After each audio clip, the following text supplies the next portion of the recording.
1 second. We will be recording this. We will be recording this.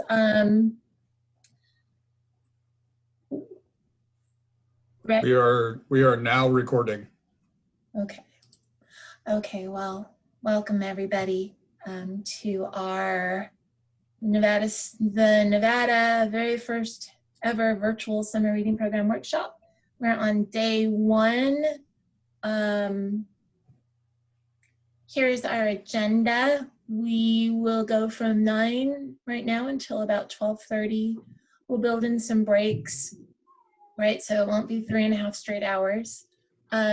Here are our special guests. Since the theme is Tales and Tales, we thought it would be great to have subject matter experts on some of the Nevada animals who live and make their homes in Nevada. So we have Jessica Castle from the Nevada Department of Wildlife.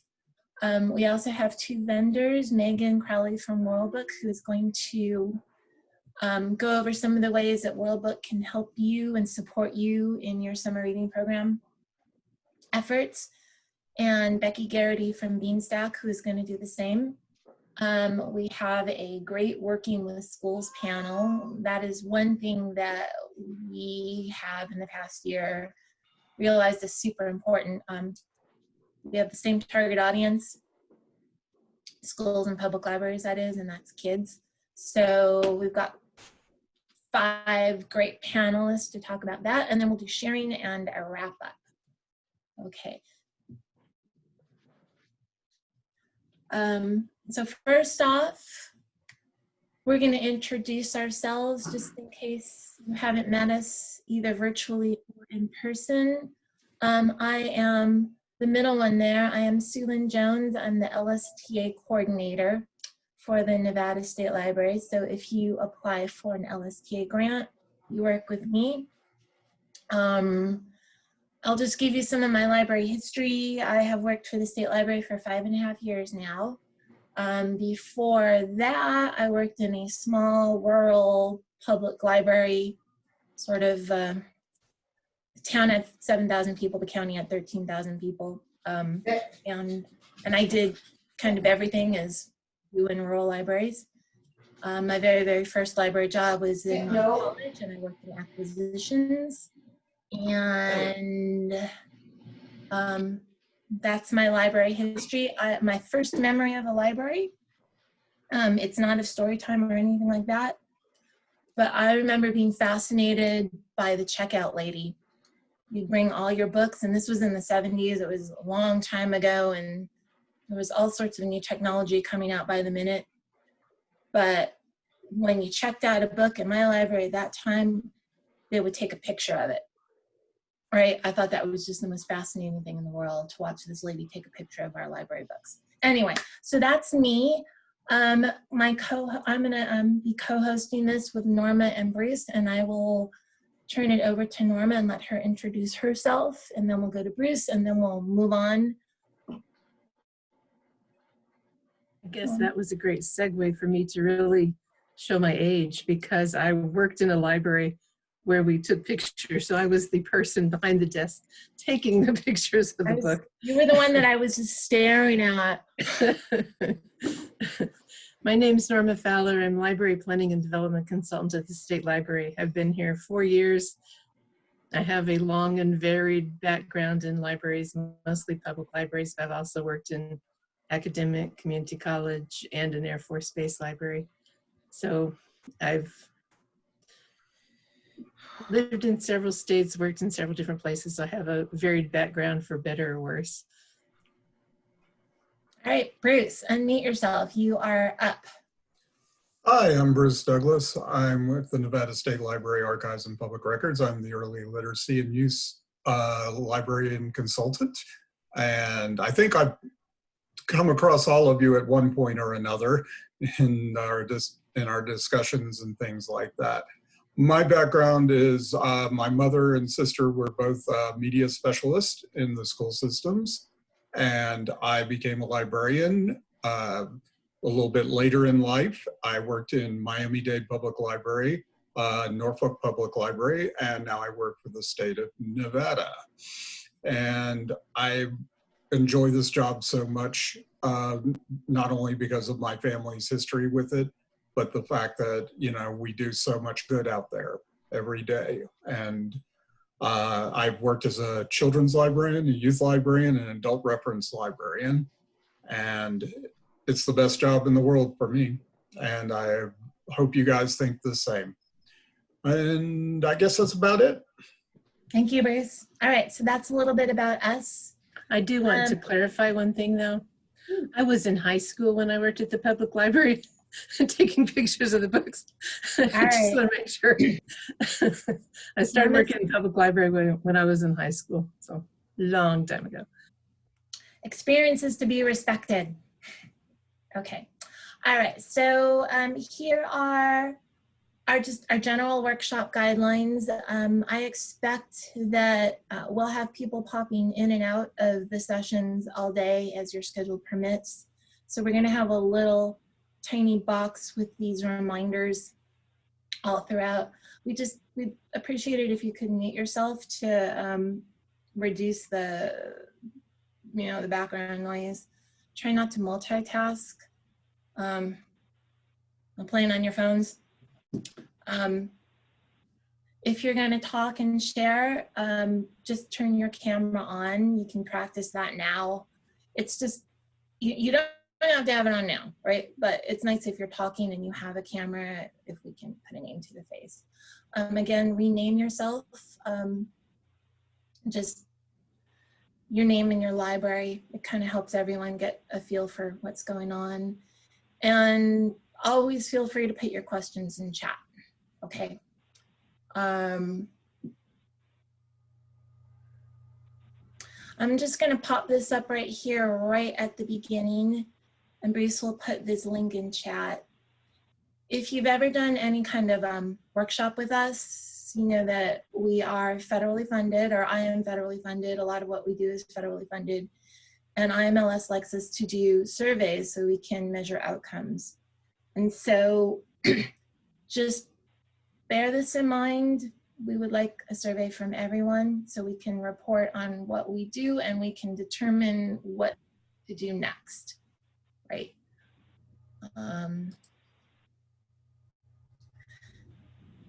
And then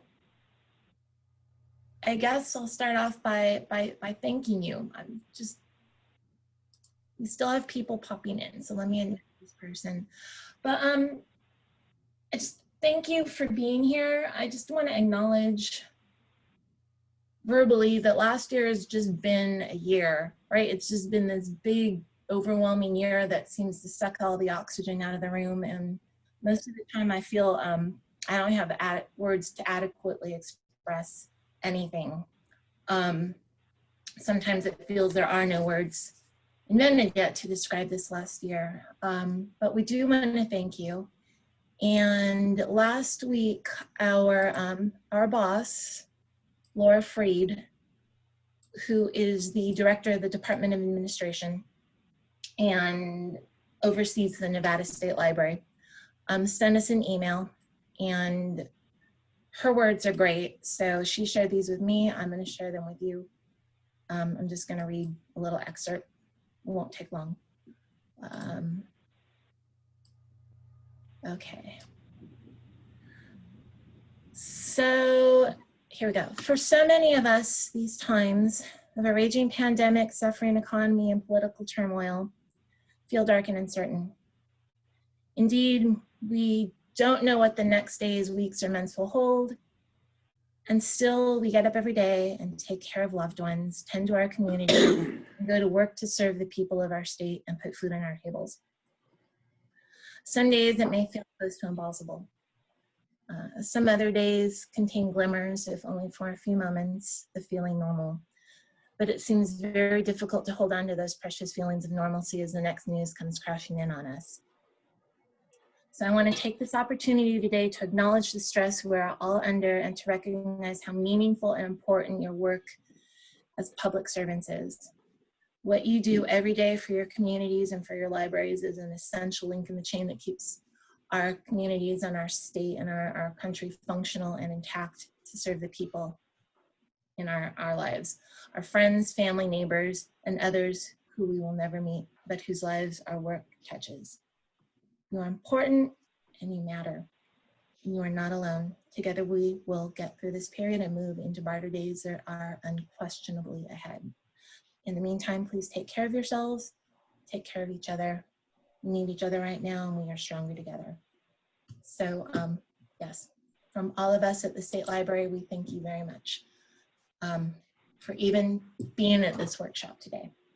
Okay, all right, and with that, we will move on. Oh my gosh, the very first thing we have, it's 9:12. We have a couple minutes before our first scheduled guest. We're gonna do a poll.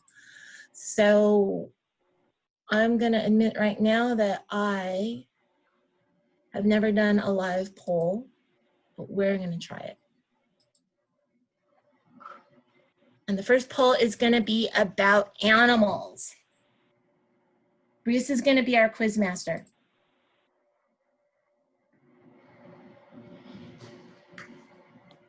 You see that? Bruce, you're muted. Oh, sorry about that. I thought I unmuted. Okay, animals you have seen in the wild. First one would be grizzly bear. Second, wolverine, badger, marmot, bighorn sheep, mountain lion, flying squirrel. Oh, that's supposed to be flying squirrel. It's supposed to be moose and flying squirrel. Moose and flying squirrel. Right. Moose and squirrel. Sorry. Mm-hmm. Question 2. Question 2, animals who are a part of your household. Dog, cat, chicken, ferret, snake, fish, other. And question number 3, animals you hope exist. And this is multiple choice, so you can vote for more than one. Bigfoot Yeti, dragons, unicorns, chimera, tribbles, Pikachu. Okay. If you clicked other on any of those, feel free to put your other in chat. Let's see. I've got a little thing on my end that shows 78%, 80% of you have voted. Bruce, Norma, and I as moderators are not allowed to vote, unfortunately. But I tell you right now, when I was a child, I cried and screamed and had a tantrum because my mother wouldn't buy me a horse. Yeah. Was that when you were living in Los Angeles? Yeah. She blamed it on the zoning. I always blame the government, right? No, okay. All right, so we're going to end the polling, and I hope the results pop up. Ah, they do. So what won? Oh my God, everyone has seen a bighorn sheep. Not yet. And number 2, dogs. Thank you for not falling into the librarian stereotype of being cat owners. And all right, and it looks like unicorn, huh? Unicorn. I thought dragons would have been it, but I guess we're too far from Game of Thrones. Yeah, unicorns. Unicorns are pretty horses. All right, so thank you for taking part in our first poll. I'm going to stop the poll sharing. Oops. All right, do you see the screen? We still got the poll up. Oh, how do I stop the poll? Maybe we have to. Maybe we have to X out.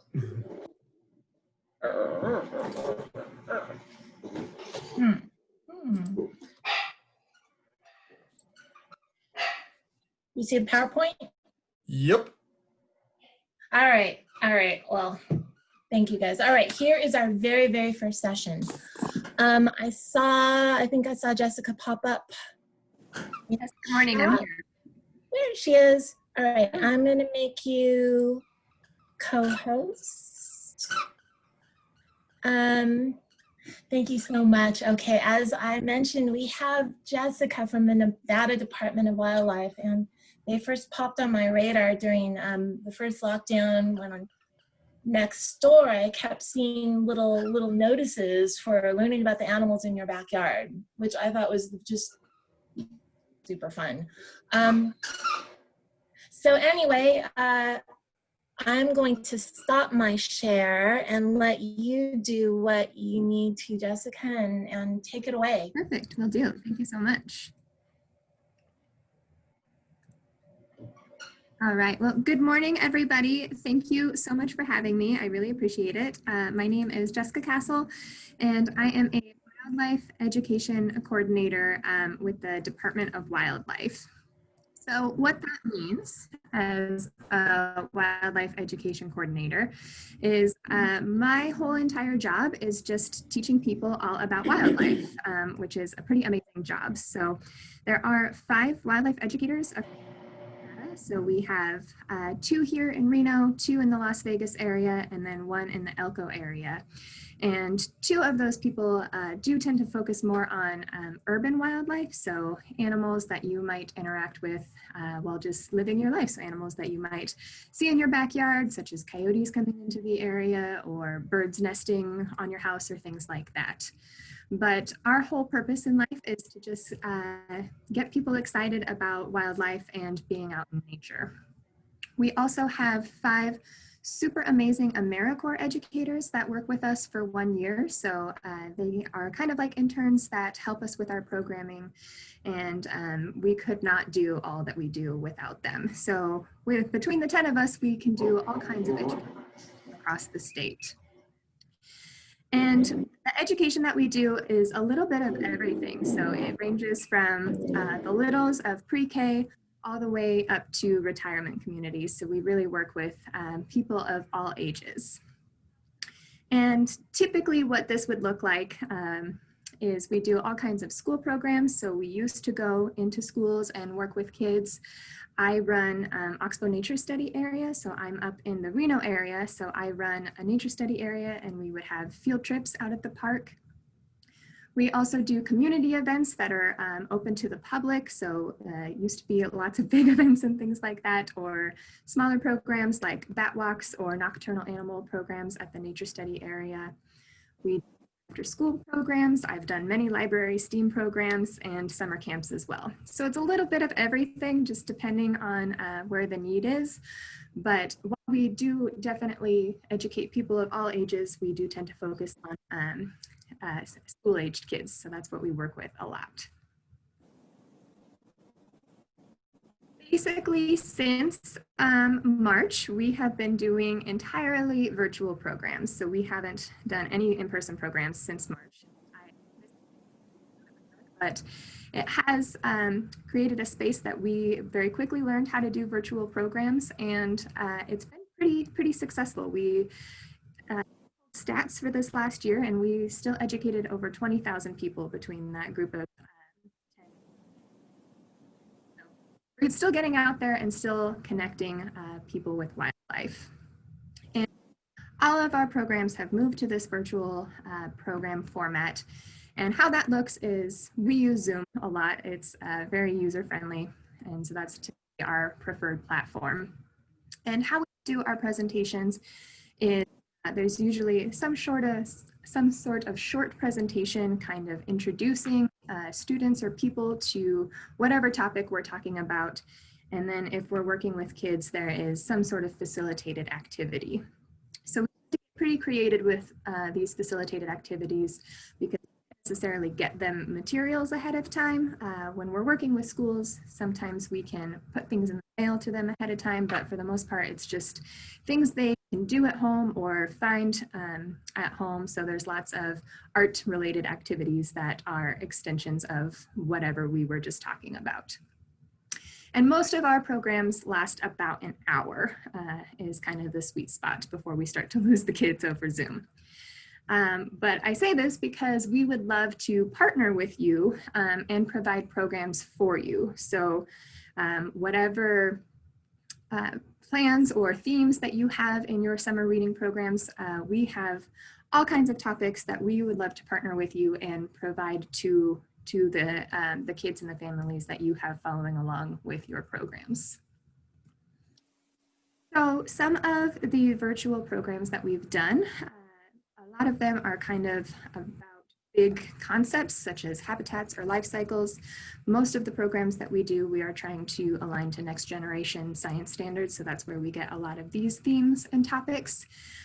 So that includes food webs or adaptations. And these are just some screenshots of kind of what those presentations look like. So we want them to be fun, colorful, lots and lots of pictures to keep the kids engaged. And then after learning about whatever we might be covering that day, such as life cycles, then they would get to do some sort of activity to build on that information. Our habitat program is a lot of fun because kids will learn about the different types of habitats that can be found in Nevada. And then depending on the program that we do, they can either get to design their own habitat that can be like a fictional habitat. So it doesn't have to be a real one. They can put whatever they want in it. They can put volcanoes and a dark sea or make it Candyland, whatever they want. But then they also have to create animals that can survive in those habitats. So that's a lot of fun, trying to get creative with the kids and let them build on the knowledge that we just went over. That picture in the bottom left is one of our school programs, and it's been very interesting to put everything into a virtual platform, but it is awesome that we still get to interact with the kids and get to see some of their creations. So it's been a lot of fun. Other programs that we can do for you are more animal specific. So these are just a couple that we have done already. So big cats, that would be focusing on, because we're the Department of Wildlife, we do focus on wildlife that can be found in Nevada. So that one was just mountain lions and bobcats. Our raptor program is just talking about all of the raptors that can be found in Nevada. So that would be hawks, eagles, owls, falcons, and some of the really amazing adaptations that those animals have. Aquatic mammals are just mammals that live in aquatic areas. So that would be like the beaver, a muskrat, otters, things like that. Those are really fun to talk about how animals are adapted to different habitats. We can do bird programs, whether that's big birds or little birds, whatever sort of birds you are interested in. And our bat program is really popular as well. I have actually done the bat program at multiple libraries in the area, and it's a lot of fun. So the way we used to be able to do this bat program is we would be comparing the two different types of bats that can be found in the world. So there are megabats, which a lot of people know about, and they're commonly referred to as fruit bats. And then there's also microbats, which are actually the bats that are found here in Nevada and in the United States. And those ones are eating more of insects. And so we compare and contrast the differences and the similarities between these two types of bats. And we do have book suggestions that go along with this particular program. So one is Stellaluna. So Stellaluna is a pretty popular book. You are probably familiar with it. But Stellaluna is about a megabat, and she gets lost and ends up with some birds. So this is a really good book to compare the differences between bats and birds. And although they fly, they're not necessarily the same animal or very similar at all. So first, Stellaluna, and then we would read Night Song, which is about a microbat, which are the bats that are actually found here. So we can still do these sorts of activities virtually, go over the presentation, and then have students read these on their own. So the previous programs are all programs that we can provide for you and partner with you. But this one is called Nevada Knockout, and it's a program that basically we have all of the materials online, and we can just give you everything, and you can kind of take it and run and use it however you like. So this is a program that we started about, I think this was our 3rd year. And it was pretty lucky because this was designed to be a distance learning program. So it was pretty nice that we had a distance learning entirely virtual program in place before COVID happened. So it was all ready to go and was perfect for this year. So Nevada Knockout is kind of a funny program because we are matching up different animals that can be found in Nevada and trying to figure out who might win in a fictional battle. So I want you to imagine a March Madness type bracket, but instead of basketball teams, we have Nevada wildlife. And this is a lot of fun. Kids really love it. We had over 3,000 students participate in the fall of this year. So they start out with a bracket that looks like this, and they get to go through every single one of these matchups and research these animals and figure out who they think would win in a fictional battle. So moose versus desert bighorn sheep, it's kind of a tough one. They're both pretty incredible animals, but who do you think would reign victorious? And this is a great program because students really have to research these animals and learn about their adaptations and what sort of special skills they have in order to pick a winner. So they can learn a lot about Nevada wildlife by doing this program. You can see on this bracket, we split them up into 4 different categories. So there's Nevada noggins. So that was animals that have interesting types of headgear. So whether that's antlers or horns or funny feathered crests on their heads. There was colorful critters. So those are just animals that are super bright and flashy. Cutie patooties, which are just animals that are so lovable and so cute. And the last one was magnificent migrators. So animals that do all different types of impressive migrations. So to go along with this, we have a website that has everything you could ever possibly need in order to follow along with this activity. So I'm actually gonna go to the website and show you around a little bit. Sulin, can you see the website? That one shared? Okay, perfect. So this is what the website looks like, and it has all of the information you could need to do this, this program. So we typically do it in the fall, and students get to follow along, and on our Facebook page, we release the winner of each battle. And we took all of that information down so that we can relaunch it in the spring, and teachers in the spring can follow along. And there's no reason we can't do it again in the summer so that you can follow along as well. So over here on the left-hand side, it gives you the information, it gives you how to play. So gives you research information. We write stories for each one of these fictional battles. So we write these stories about how we think it would go down and how that animal won. And kids also get to score the animals. So that's how we decide who wins this fictional battle, is by scoring animals based on their intelligence, their what sort of adaptations they have, so their defensive adaptations, how aggressive they are, and their agility, so if they're super fast and things like that. What's great about this website is there's also Meet the Contenders. So we have pages for every single animal that is participating in this, where you can go and learn more about them. So you can follow along, and we've got a whole bunch of background information about each one of these animals. So this is a great resource if you decide to do the Nevada Knockout program, but also we just have all of these animals that you can go learn more about on this website as well. Go back to the presentation.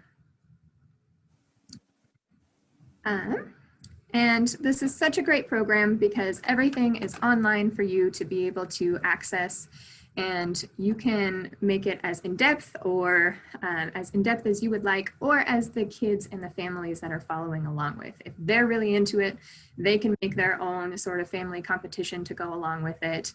And you can just be kind of facilitating it, and it can also take as long as you want. So we would give you all of the information so that you can release the winners of each battle however frequently you would like, so it can take as long as you would like. Additionally, we have done webinars on each one of those 4 categories that I previously discussed. So those can all be found on our YouTube page. So kids and families can go watch those webinars and learn more about each one of those different categories. So some resources for you to be able to reference. So our YouTube page is probably the most helpful for you. That is where every single webinar that we have done since April lives. So they are all recorded up there, and there is so many different topics. Between all of those educators, we've talked about a lot of different things. So all of those are recorded up there, so you can find ones on specific animals. So there are some like on the desert bighorn sheep or desert tortoise, but then there's also that are on broader topics like migration or nocturnal animals. So definitely head to our YouTube page to watch all of those webinars, which will be helpful for you to gain information. But this is another thing that if you found a topic that you're really interested in, we would be happy to do another webinar for whatever audience you have, and we can do a live webinar for your groups as well. Nextdoor is what Sulin was previously talking about. That is familiar with the Nextdoor app. It's kind of like a social media, but for just people that are in your neighborhood. But we have a state account that we have the ability to post information all over Nevada. So this has been fun because we have been doing these what's in your backyard posts. So that's what that picture is in the bottom right-hand corner. And we started these right at the beginning of lockdown when we were trying to figure out how to connect people to the wildlife in their area when they weren't supposed to be going anywhere. So we started these really talking about animals that they could literally see in their backyard and some of the fun, interesting facts about them. And on that app, we also advertise each of our upcoming webinars. So we are still doing webinars. We probably do 3 to 4 a week with lots of great information. Our Facebook page is another good place to head as well. Again, we advertise the webinars on there. We also have like a Wildlife Wednesday when we're talking about some sort of wildlife in Nevada, talking about our biologists and the projects that they've been working on and what they've been researching. There's usually short video clips on our Facebook with information about those. And then our website as well. So I did put the link directly to the animal pages that we have on our website. Our website is a little bit difficult to navigate sometimes. We're actually in the process of building a new one. So this link will take you directly to the animal pages and give you some more information about specific animals that are found in Nevada. And I have shared this presentation with Sulin, and then I believe all of these links will be shared with everyone as well. Another resource that we have for you are trunks that we could check out to you. So this would be something more for in-person programs, if that is a thing that happens in the summer, depending on what that looks like. So we have a bunch of different furs and skulls. So kind of like that picture there on the right-hand side.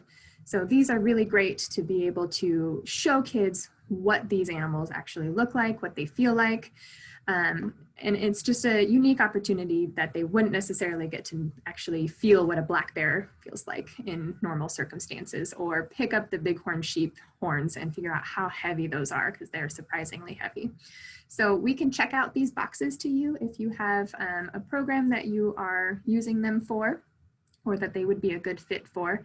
And we have a lot of different animals. So if there is something specific you're looking for, we have foxes and bears and mountain lions and birds and all kinds of different stuff.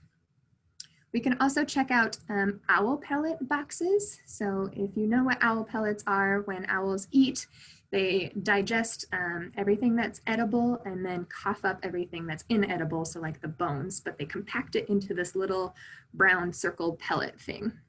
And we have a bunch of these pellets that are sanitized, and we can check out a box that has pellets, has all of the dissection equipment, which is mostly just like tweezers, it's nothing fancy, and some sheets that go along with that as well to help you identify the bones that are in there. So we can check out a box that has all of that information. And one of our other educators, Jess Brooks, down in the Las Vegas area, did a webinar where she did an owl pellet dissection. So you could watch that webinar to learn what sort of things you need to be looking for in order to facilitate this program, or we could also call in and do a pre or post activity as doing the pellet dissection. Macroinvertebrates is another really fun one. So macroinvertebrates are the bugs that live in the water. So in the Truckee River or whatever waterway you have near you. So we can get you a box that has, again, a bunch of stuff that you would need in order to look at the macroinvertebrates. So it comes with magnifying glasses, little petri dishes, and we could go out and collect the macroinvertebrates for you. I do have another book suggestion for this one. I do believe this person is a local Reno person, and it's called The Secret Life of Streams. So it is all about the insects that live under the water and talking about their lives. So you could do this macroinvertebrate program and read this book as well. Macroinvertebrates are super fun, and they're very important because they give us a good idea of water quality. So depending on what kind of bugs you find in the water, will let you know how clean that waterway is. And they're also super important for trout food. So you can talk about fish and life cycles that way as well too. And some other boxes that we have, I call our Create a Critter boxes. And I am sorry for people that are not in the Reno area, but these are just available in the Reno area. But these Create a Critter boxes are super fun, and they are all about adaptations. So this little girl in the picture is our trout Create a Critter. So we have different props that represent a bunch of different animal adaptations. So typically, how it used to go is we would have that animal with us, you know, a mount or a picture of it or something, and the students are looking at it and identifying some adaptations that that animal would need to survive. So on the trout, we're talking about their fins, we're talking about their eyes, their scales, things like that. And then we have a prop that we use to represent each one of those different adaptations. And then we can dress the kids up using these funny props. So her pool noodle there is to represent a trout's swim bladder. So the swim bladder is like an air sac that's inside of them that allows them to be able to float in the water and move up higher and lower in the water. So that's what the pool noodle is there to represent. It's kind of hard to see, it blends in with her scales, but she's also wearing a snorkel to represent the gills. So while the dressing up portion of this is not super COVID friendly, you could still do this activity, but instead I would maybe flip it around the other way and have all of these weird props laid out and ask the kids, what do you think a trout would need a pool noodle for? What could that possibly represent, instead of dressing them up? And we have these Create a Critters for all of those animals listed there: the bear, the beaver, trout, bats, and birds. And the bats are a fun one, referring back to the bats we looked at earlier, because we would have two kids and there are props to dress up kids for a microbat and a megabat. And then the birds is also two as well, that we can compare birds like passerines. So those are like songbirds, like a robin, versus raptors, so like an owl. So some of the differences between those. And with each one of these trunks, we would also include a lesson plan as well. So give you all of the information you would need to be able to run this program yourself. And some workshops that we could provide for you. So I feel like this is the most helpful thing that I could do for you is if you are familiar with Project Wild. Project Wild is this book that is full of awesome wildlife related activities, wildlife and environmental education activities. And the Department of Wildlife has trained facilitators that we could hold a workshop and teach you all of these activities, and you would get the book, and the workshop and everything is free. So we could put on a training specifically for you if you were interested in it. We would need the interest of about 10 people to do it specifically for the library, but we would be happy to put on this training. It does have to be 6 hours, so that is a Project Wild rule, that it has to be at least 6 hours long. And we have adapted it to a virtual platform. So I actually just did this one, this training for some teachers last week. And the virtual adaptation actually went really well. And for virtual, we can definitely split it up over 2 days so that you don't have to stare at a screen for 6 hours. But during one of these trainings, we would demonstrate many, many activities that are in it. So not only would you get the book that is full of over 80 different activities that you can do, you'll come away from this training knowing how to do at least 8 of them. And since it's a virtual training, we would discuss how these activities can be done as they were written, which are in person, but then we would also come up with virtual adaptations so that we can do it for you. So this is a super fun project that I highly encourage if you're interested. You can just email me and let me know that you're interested in it, and we can get a workshop set up pretty soon so that you have time to get the book and start going through all of the different activities. And I'm not sure if you need them, but you can also get continuing education credits for coming to this training as well. And like I said, the training would be free, the book is free. We are just super excited to be able to share this information with you. So to give you a sneak peek of kind of what that would look like, so these are the activities that are in the book. So it gives you anything you could possibly need to know as to how to facilitate this activity. So in the picture on the left-hand side, that blue bar gives you the grade level that it's targeted for. So in this book, there is a bunch of activities that are targeted for everything from kindergarten up to 12th grade. So you can specifically pick activities for the age group that you're looking to engage. There's also content areas, so you can pick which sort of activities you need based on the topics. And it gives you background information, which is super helpful because if you really want to do a program on mountain lions, but you don't know anything about mountain lions, it gives you the background information that you would need in order to facilitate the activity. And then it gives you step-by-step instructions as to how to do the program or activity.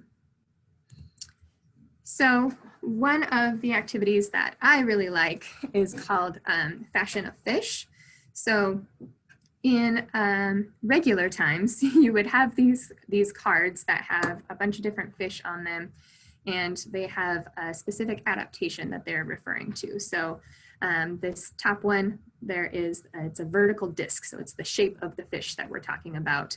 And then the bottom one, the crappie, is an elongated lower jaw, so we're talking about their mouth and how they feed. So you would cut out these cards, give them to the students, and then they have to try to sort the fish based on what category of adaptation. So where it says mouth and feeding and shape, that part would be cut off. That is just so you know what the right answers are.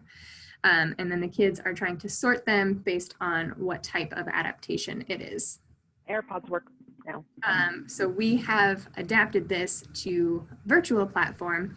So when you would be doing it with us on the virtual platform, instead of having those cards cut out, you could just drag and drop these fish and put them in their category that they belong in. After the kids have learned a bunch of these different adaptations and how they are beneficial for the fish, then they get to create their very own fish. So they would pick one adaptation from each one of these different categories, and then they get to design their own fish. So this is a lot of fun because it lets kids be creative. They get to draw, they get to put all of that information to use, but not only are they creating a fish, they are also creating a habitat where all of that can be helpful. So if they want to pick a fish that has a whole bunch of big teeth, then they also need to make sure that they're drawing a habitat that has other fish for that animal to eat. If it's got these big teeth, it's probably not a vegetarian. It is going to be a meat eater. So it's a lot of fun that allows them to be creative, but also kind of gives them a base starting point. So it gives them these ideas of how to incorporate the different adaptations in their fish. So that's just kind of a sample activity of what some of these activities look like in that Project Wild book.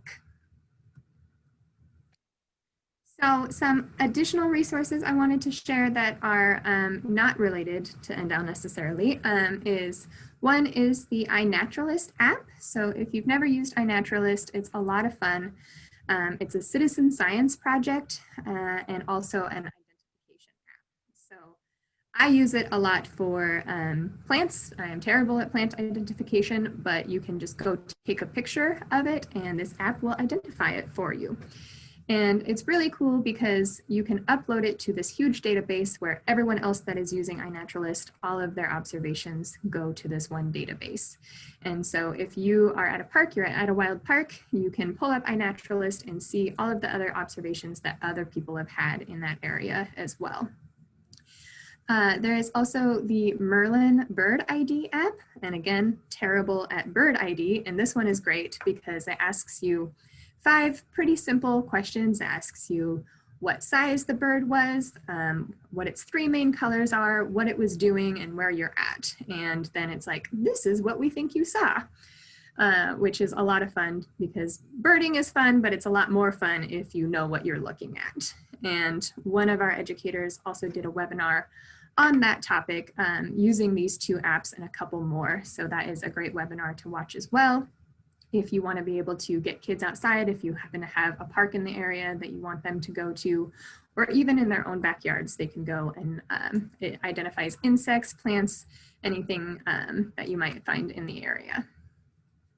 The Beatles Project is another great site that has lesson plans that are ready to go that are environmental education related, as well as the Cornell Lab of Ornithology. So they have a whole bunch of lesson plans that are targeted towards specific age groups. So you can again go and pick which age group you're interested in, and Project Learning Tree. So those are all links that I'll share with you as well.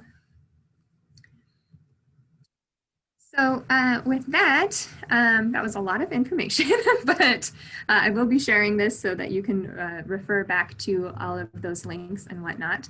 But really, we would love to partner with you. We would love to do some of these virtual activities with the groups that you have. Just go ahead and contact us. You can definitely start with me, Jessica Castle, on top. But we have an educator in the Elko area, that's Julie Gabrielson, and then Jess Brooks is down in the Las Vegas area as well. Well, thank you so much, everyone. Does anybody have any questions for me? Yeah, we did have a question regarding the Reno area. What consists of the Reno area? That would be, I can go as far as like Gardnerville over to Winnemucca, but for virtual activities, I can go, it doesn't really matter what area, but if you wanted to check out a trunk, yeah, we can go to Winnemucca, Gardnerville, that sort of area. I believe the question came from someone in Lyon County.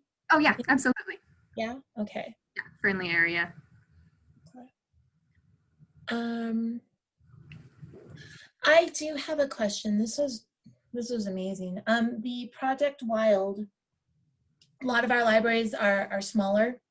Mm-hmm. So if they can't get a group of 8, would everyone here maybe be interested if, could you do it for us and then we would just invite some of our libraries? Oh yeah, absolutely. I mean, you can invite anyone that's related to the library. I just mean that it doesn't have to be for one specific library. You don't need 8 from a specific library. Okay. Okay, so if you're out there and you don't have 8 people in your library, let us know and we'll organize something. Yeah, that sounds super exciting. Oh my gosh. Okay. Could we host it as a program for our teachers in our town? Host the Project Wild? I'm not sure what we're hosting. So the way Project Wild works is in order to get the book, you have to get the training. And so I would train you, the educators. So we could invite teachers to that as well. So if you wanted to invite teachers, they can also come to the training. But I have to be the one doing the training, if that answers the question. So yeah, that was from Jessica Jensen, Boulder City. So perhaps, Jessica, you're wondering if you could get a group of 8 people together that includes teachers? Yeah, absolutely. Yeah, yes, okay. Okay. And again, it'll be a virtual training. So all 8 people don't need to be from the same area. They can be from anywhere.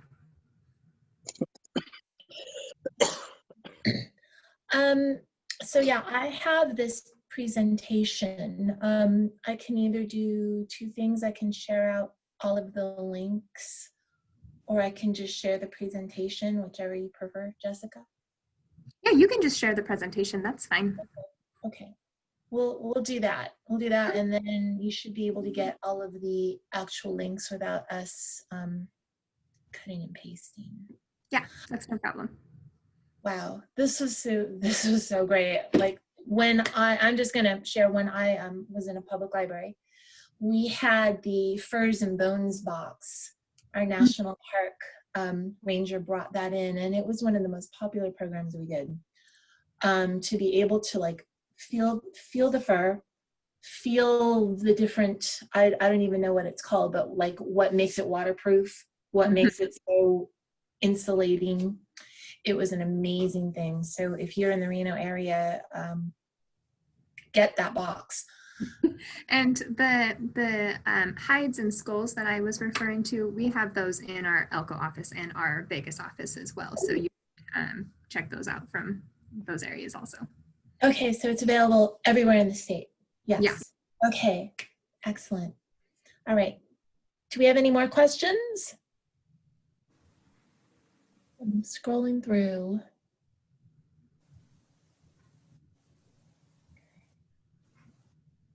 Speak up, everybody. Don't be shy. You can unmute yourselves. Yeah. Okay, I don't see any more comments. This was so wonderful. Thank you. Shall we let you go? You're welcome to stick around for a little while. If not, we're gonna do just a little short break and a little quiz before our next session starts at 11. Perfect. Thank you. Oh my gosh. You are so welcome. And yes, please use my contact information. Reach out if you have any questions, and yeah, let me know about training, and I'd be happy to get one off the ground. Thank you. All right, thank you so much. All right, everyone, let's do a poll. I'm gonna put the poll up and we'll do a 5-minute break, and you can just answer your poll. You can answer the poll whenever. I'm going to put up, what question? All right, we'll do this. Quizmaster. Impressions in progress. What is your best animal impression? Please give us a demonstration. You don't have to demonstrate. You don't, but if you want to, feel free to unmute yourself. I always love doing pigs during story time. I just and put your nose up. Anyway. And the moo. And remember, everybody can do a snake.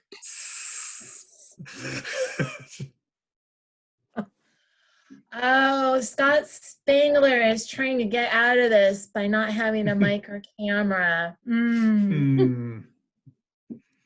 Pigeon, I see pigeons. Blame the county. Yes, it's always good to blame the administration because budgets are tight. Budgets are tight, we know that. And actually, again, feel free to go take a 5-minute break and meet back here at 11. But 10. Oh, 10, sorry. We do recognize that a lot of you don't have mics and cameras, and we do want to get a better feel for what's going on out there with mics and cameras, but we'll do that later. Okay. Snake lane low. Oh, that's good. I'll join you with the cow, Sulin. I like to go cow. Moo! Thank you. Someone else, please do a cow with us. wish I could do a dog, but I might set all the dogs in the world off. Here's my cat in the morning. Wow. Wow. I know. Oh, she's glaring at me. Okay. All right. So we have 68% of you have voted. Why don't I just end the polling and share the And it seems our winner is Cat with 36%. Wow. Wow. Okay. So if you're just joining us, oh, I see our next guest here. Our next guest host, I'm just going to make her co-host right now. Hi, Megan. Megan Crowley from World Book is here. We're taking a short little break and doing animal impressions before we reconvene at 10. Sounds good. Okay. If you're just joining us, everyone, if you know how, rename yourself so that you add your library.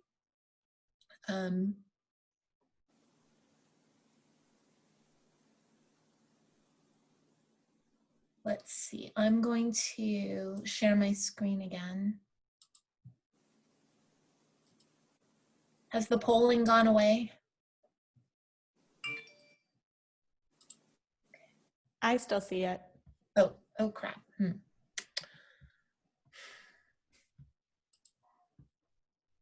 Stop share. Share.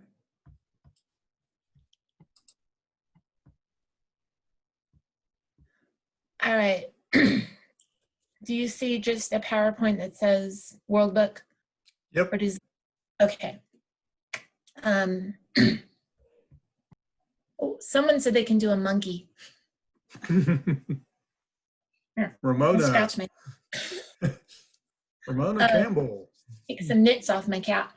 Yeah, here are our general guidelines. Mute yourself so we don't get a lot of feedback. No multitasking, please. I know. Put your name and library in your name. If you're going to chat and you have a camera, please turn it on. And yeah, put your questions in chat and we'll be monitoring that. In the 1 minute that's left, I'm going to take a quick.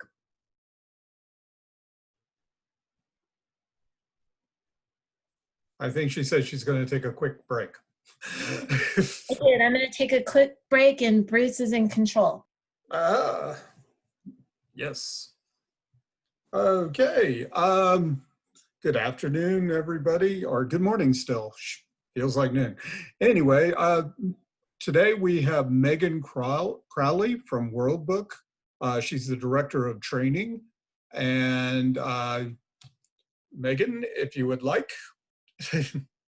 to introduce yourself, and we'll get this started. Okay, sounds good. Good morning, everyone. Thank you for having me.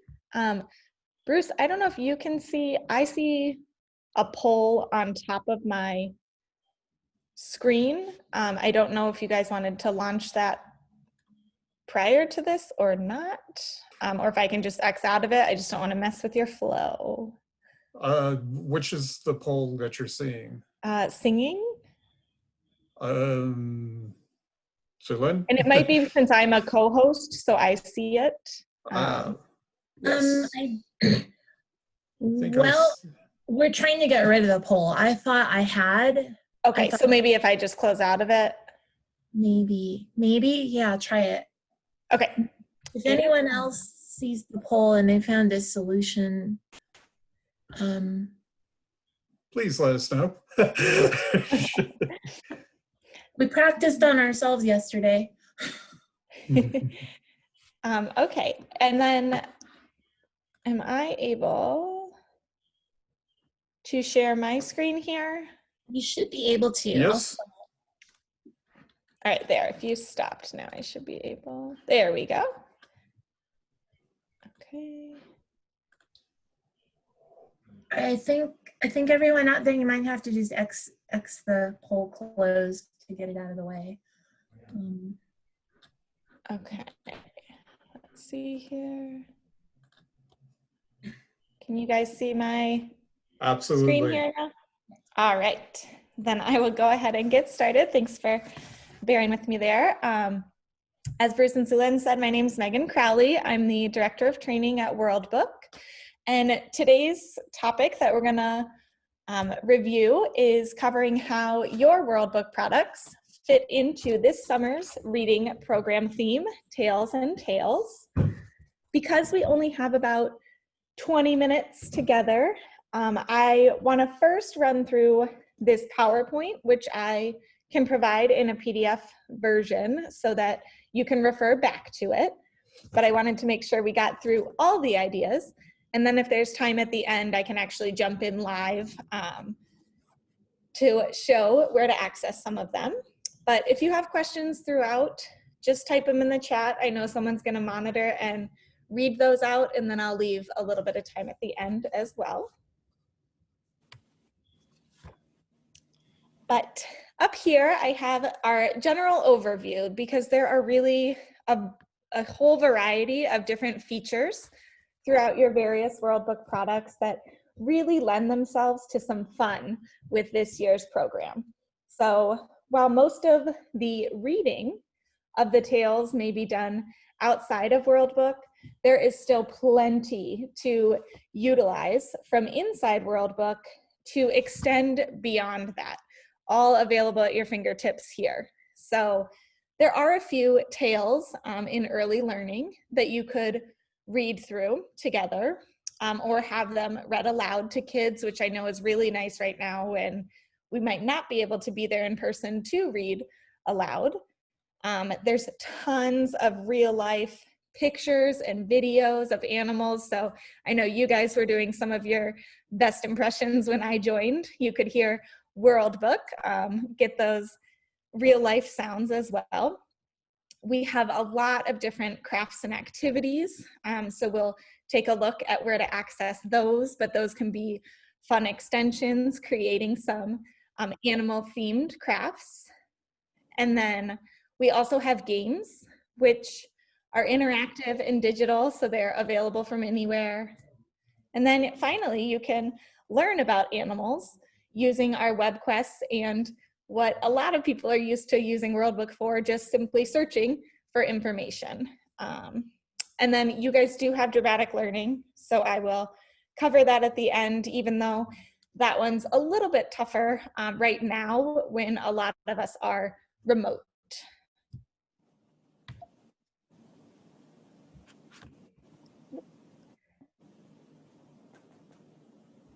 Okay, so the first one I have up here shows our fairy tales and fables, which are available in early learning. And that's really the one if you're looking for reading and actually getting some of those stories that you're gonna check out early learning. These can be found under the stories link at the top of the page. And there's a frog with a little crown prince to represent fairy tales and fables. And then once you click there, that's what I have up here on the screen. So just a sample of some of the different tales that are available here. And then that read aloud function, I just wanted to remind people that it is available and comes with that word by word highlight. So especially at that really young age, having the ability to have each word on the page read aloud to me would be really useful this summer at home in case, again, we can't come into the library to maybe share story time together. Of course, with these, you don't have to use the read aloud. So we could also do what we're doing right here today. If you're having some virtual programming and people are joining via Zoom, you could simply share your screen with the story and then read that aloud yourself. So a few different options there for that read aloud. Continuing on in early learning, we have what we call content worlds. So I have a few of our animal themed ones up here on the screen. But these are really fun. I love early learning. If you haven't been in there recently, I would definitely check it out. It's one of my favorite products to really explore around in because it's just so fun and really great for those younger kiddos where they can navigate around themselves or with an adult. So again, as we might be remote, really having things that I can still access even at a younger age are going to be really helpful. But if you haven't been in there in a while, each of these, so if I clicked on, let's say, the wild animals content world, the whole page is going to shift and it's going to be all about wild animals. So I'm going to see little bits of information that I can have read aloud to me on different wild animals. I'm going to see pictures that I can just click on to see those real life images of wild animals. Short little video clips where I can hear those sounds or see them moving. There will be stories. Sometimes there's games linked and then different activities. So it's really a nice one-stop shop on these different categories. Once you've clicked in there, everything is going to shift to that.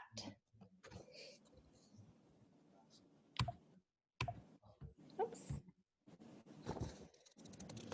And then another very fun area of early learning are our activities. So there is both digital coloring, which I had too much fun doing myself here yesterday in the top right, where we've got lots of different pictures that you can choose from. So there's, of course, I chose animal themed ones to put up on the screen here, but there's plenty more.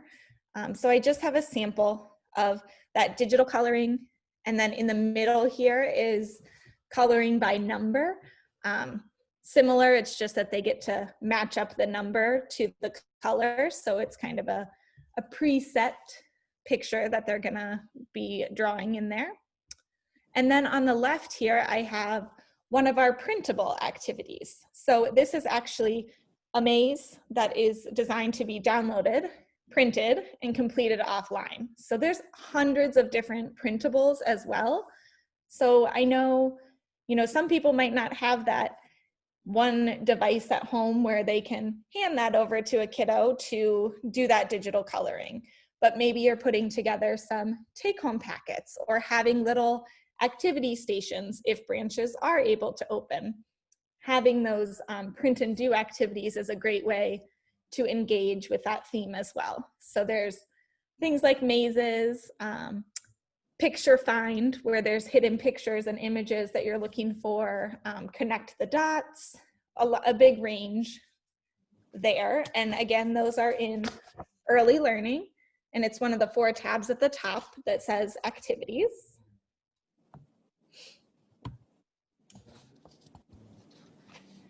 Also, in early learning, we have different games.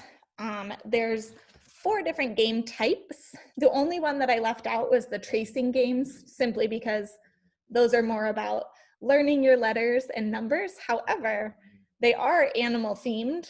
Each of them shows, like the letter I, once you've traced it, then shows an iguana. So you really could include them, but I just have a selection of our animal games here from our concentration, where you look for the matches, true, false, and then physically matching up those pictures. So those again are all available in early learning under games.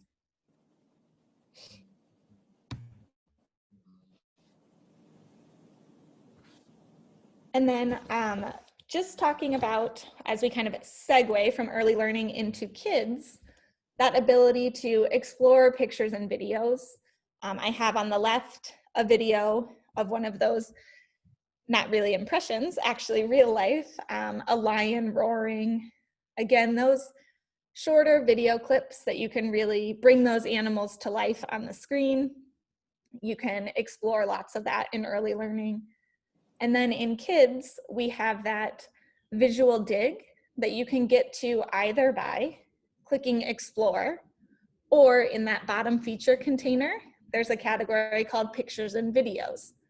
And there's lots of different animal categories there. So I just have one up on the screen here. But that's going to allow that visual dig into different types. Maybe you're looking for the animal that was featured in the tale that you read together.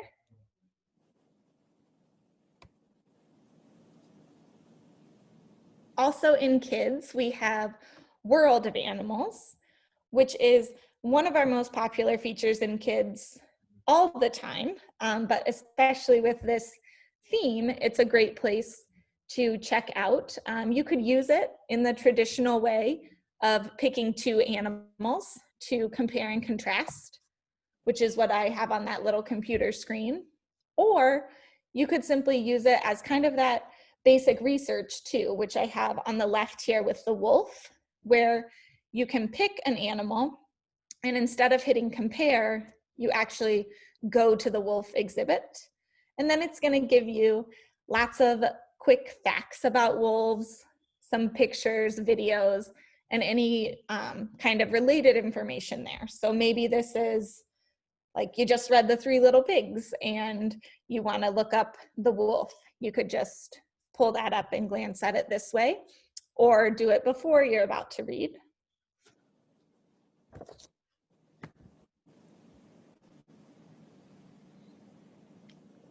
Just like we have games in early learning, there are also games available in kids. And again, I have selected different games that have that animal theme here just to give you a preview of what's available and a reminder. The different categories within kids, there's some puzzles. The only one I don't have pictured here is the crosswords or crosswords. And that's because I took a look and I didn't see any animal ones there. But there are some animal sorts, animal matching, and just some question and answer ones there. So another way to engage with those games on this topic.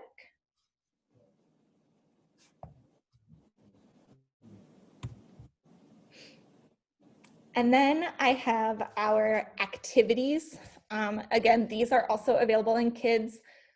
I love the activities in kids because they're usually going to be things that you can just find around the house, the classroom, maybe even the library, if you have some basic supplies there.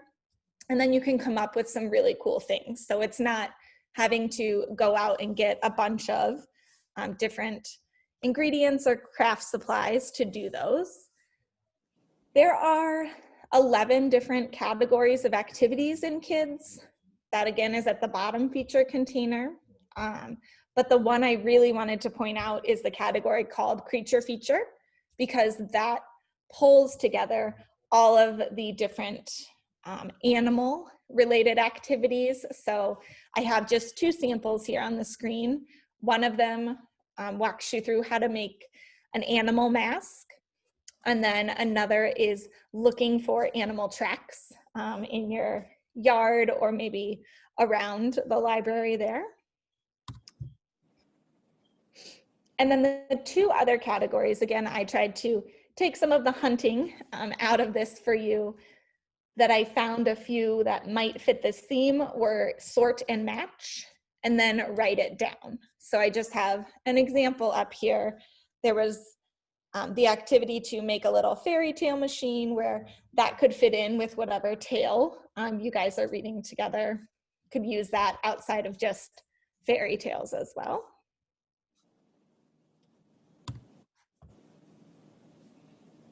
We also have web quests. These are available in kids, student, and advanced. I didn't really touch as much on advanced, just with the theme and the summer programming. I thought we'd be focused more on those first three, but those are available there as well.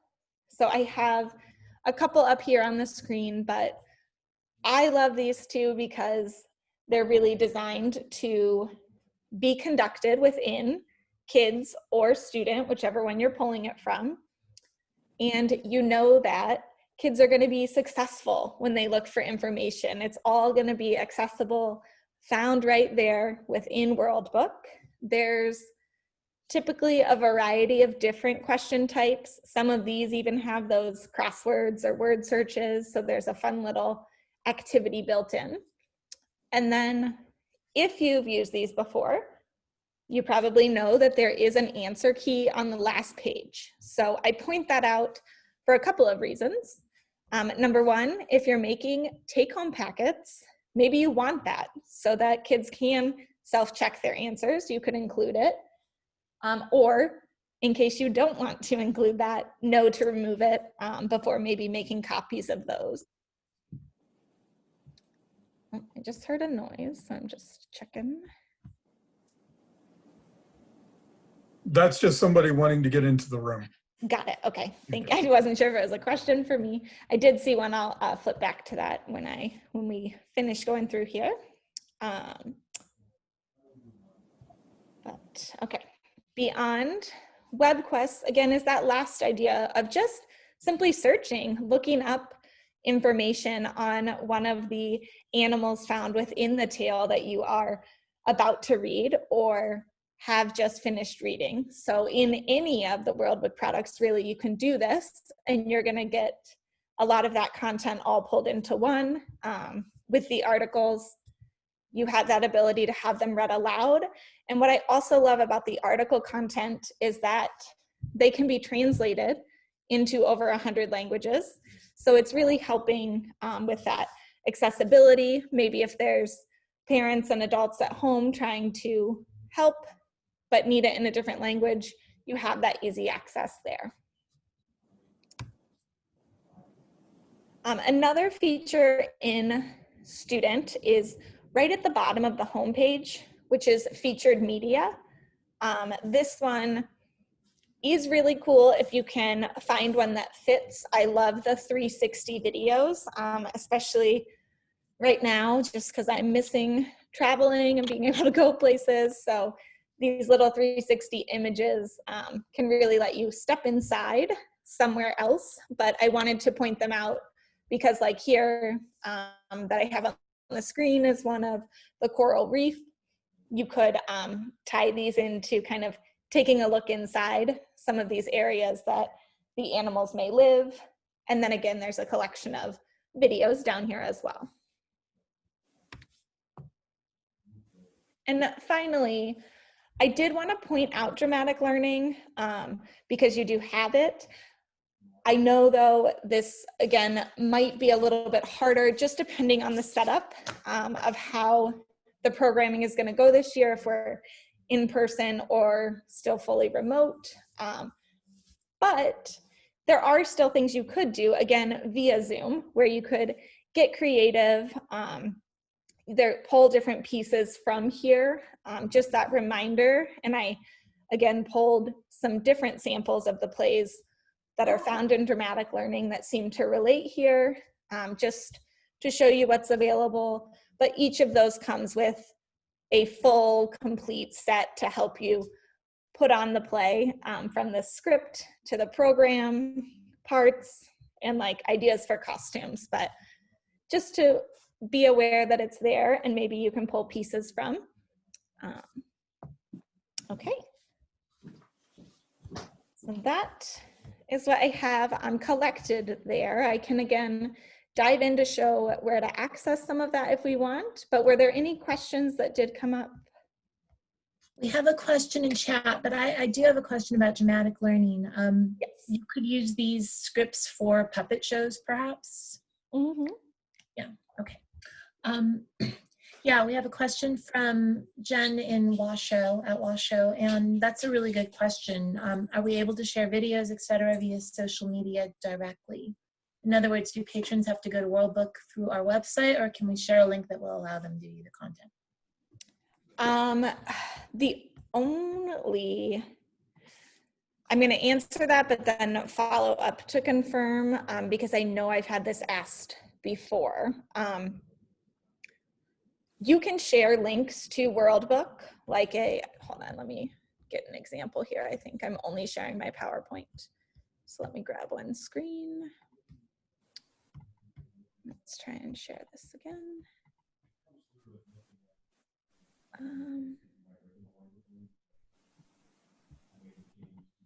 share. There we go. So let's say even one of these content worlds, you wanted to lead people right into wild animals. We do have information on our training guide about sharing with direct links, where you could just copy this link and paste it on social media. And actually, now that I'm thinking through this as I talk out loud, if you guys are geo-authenticated, then sharing this wouldn't be an issue. The only thing I was gonna say was if someone's not logged in, they would be prompted to log in, but I don't believe that's an issue with you guys. So then yes, you could take one of these links or a specific video or article and post that on social media.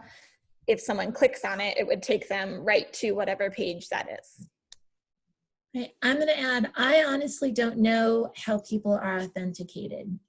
I don't, and that's something that each individual library sets up. But if geoauthentication is available and you don't have it, then for sure, definitely work with WorldBook to make that happen, because it's so much simpler, right? It makes it access easier for your people. And maybe I can follow up with Rob on that, because I did take a look at how yours is set up, but maybe again, that was only certain branches and I didn't realize. I know I definitely saw big IP ranges there as well. So as long as patrons were within that IP range and accessing from there, they would bypass the login as well. Or I can provide you that general login information that a user would need if they did get to the login screen to bypass that. We do have oh, go ahead, please. I'm sorry. It does seem though that there are a lot of printables, right, that you could just print out and pop in your little grab and go bags. But I'm sorry, go on, Bruce. Oh, no, actually, that was kind of the thing I was going to ask. We do have a question in the chat about in World Animals, is there an easy citation guide for student research? In World of Animals specifically? World of Animals, yeah. Oh, that one I'm gonna have to actually just go in. I don't know. All of the articles in Kids have that citation at the very bottom. World of Animals though.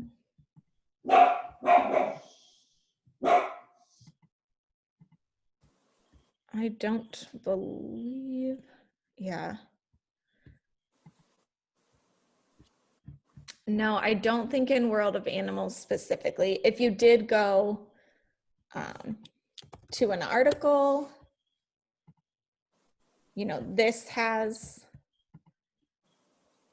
like on this image, I can see how to cite it. Whoops, sorry, my screen is just small there. Or at the bottom of every article in Kids, you have that citation. But it doesn't look like within World of Animals itself that is there. Yeah, from what I remember, you can cite almost anything in WorldBook really easily. Yes. And there's in Student and Advanced, there's actually a citation builder right here too. But as you mentioned, almost everything will have a pre-made citation for you if it's WorldBook content or telling you where it's coming from. Other than it looks like World of Animals is one that we found. For everyone here, oh, we have a comment. Love the printable ideas. Our patrons loved our grab and go bags. Thank you. That's good to know. Yeah, I think anything that you can find to print to pop into a bag is like time you're saving. But for everyone here, if you need any kind of training at all on WorldBook, right? Megan is your trainer, absolutely.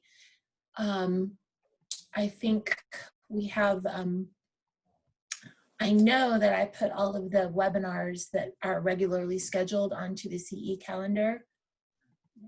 But Megan, do you want to just chat about how they can, oh, training, right? Yes. Thank you. So yes, you can definitely contact, and I was just looking for the chat oh, there we go, to put the training email.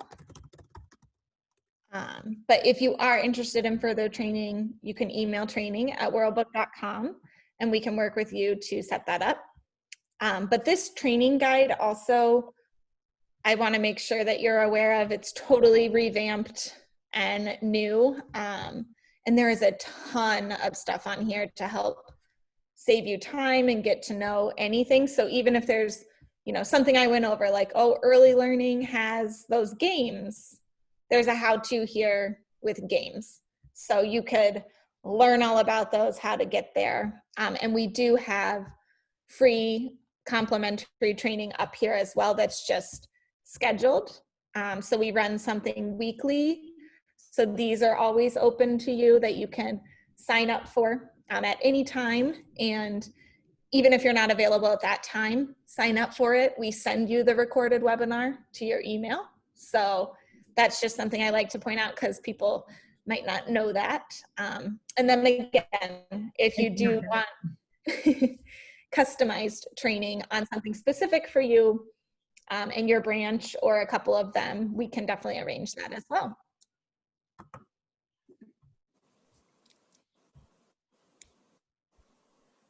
Any other questions that came up there? Okay. Anyone else? We're back to our animal impressions. Thank you, then. Thank you so much, Megan. Again, always, we have so much training available. I haven't done a general World Book training. I haven't scheduled a general World Book training for everybody. But if you need something, for sure, let us know. Let Megan know. You might be able to find it on the training guide. And that's really good info. I did not know that even if you couldn't attend, you'd get a link. Yes. I'm trying before I leave here to just pop that PDF of the presentation in, but if I don't, I'll make sure, if it won't upload, I will send it to you so you can share. Right, I've got a Padlet set up and we will share everything there, and I'm gonna go over that during the sharing session on how that will Okay, work. then maybe I'll just email that to you because it looks like it doesn't want it to go in my chat there. So, all right, well, thank you so much for having me. And if you have any questions, just email training and we're happy to help. Thank you. Thank you. Okay, I think it's poll time. It's like poll and 2-minute break time. And we have Rebekah Garrety waiting in the wings. There she is. She's our Beanstack person. We're just gonna give everyone a quick little break to go do something and pop a poll up, and we'll meet back in maybe 2 or 3 minutes. Okay. And right now I'm just gonna I'm gonna put a random poll up. Sorry. I think you need to share your screen. Do I? Oh boy. All right. Let me do, we're gonna do this one. And this question is, what instrument do you play during your programs? And we have guitars, ukulele, kazoo, recorder, harmonica, accordion, bongos, egg shakers. Band was not offered in library school. No, it wasn't. I know, much to my dismay, right? Wow. Okay. Yeah, so take the poll and plan to be back here at 10:30. What do we think? 35? 10:35? Or do we need more time? Well, I think we have 20. We've asked Becky to speak for 25 minutes, or we've allocated 25 minutes. So yeah, 10:35. Okay. Egg Shakers is winning. I love my egg shaker. I have one sitting around here somewhere. Yes, if you have any of these instruments, please share them in chat right now or share them with your screen. I have my ukulele too, which I'll go get. The ukulele profession is mainly supported by librarians. Fun fact. But let's see.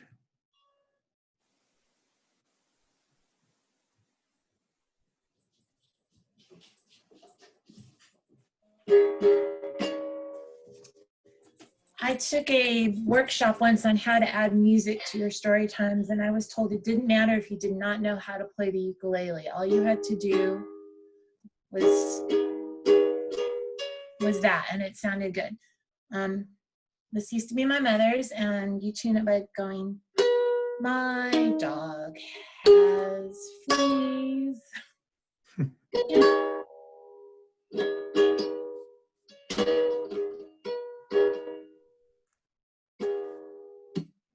Anyway.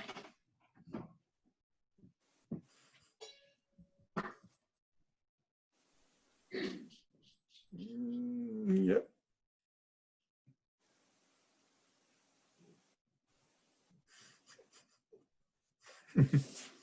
And from Kira Frederick, I wish I could play the ukulele. I tried teaching myself, but I'm terrible.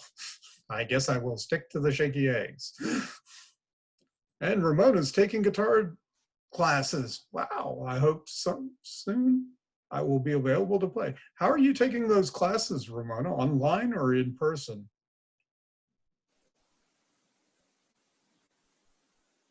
Okay. Oh, that's awesome. There's a ukulele queen by the name of, I want to say Lisa Lee or Lisa Lee at the Northwest Reno Library.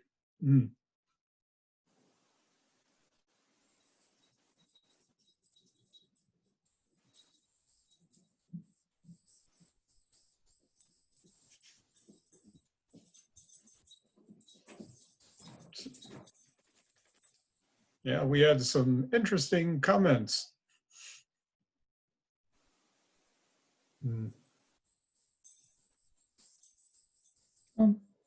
There we are in the world, in case you're wondering.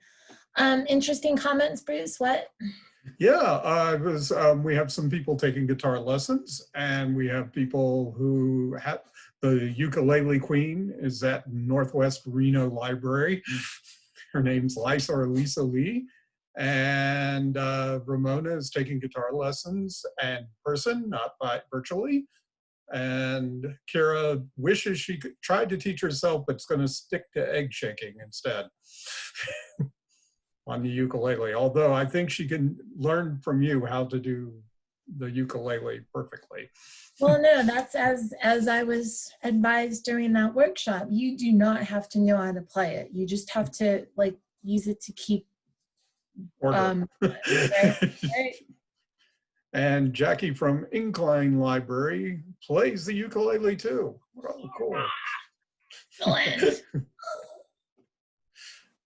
Ukulele story time with Miss Rose on YouTube for learning. Okay, so we will find that link, that URL, and put it on the Padlet.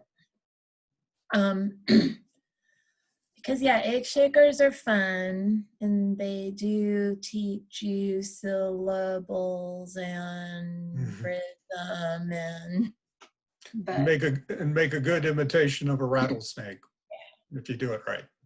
Okay. All right, so it's 10:36. Let's end the polling. Egg shakers was the winner.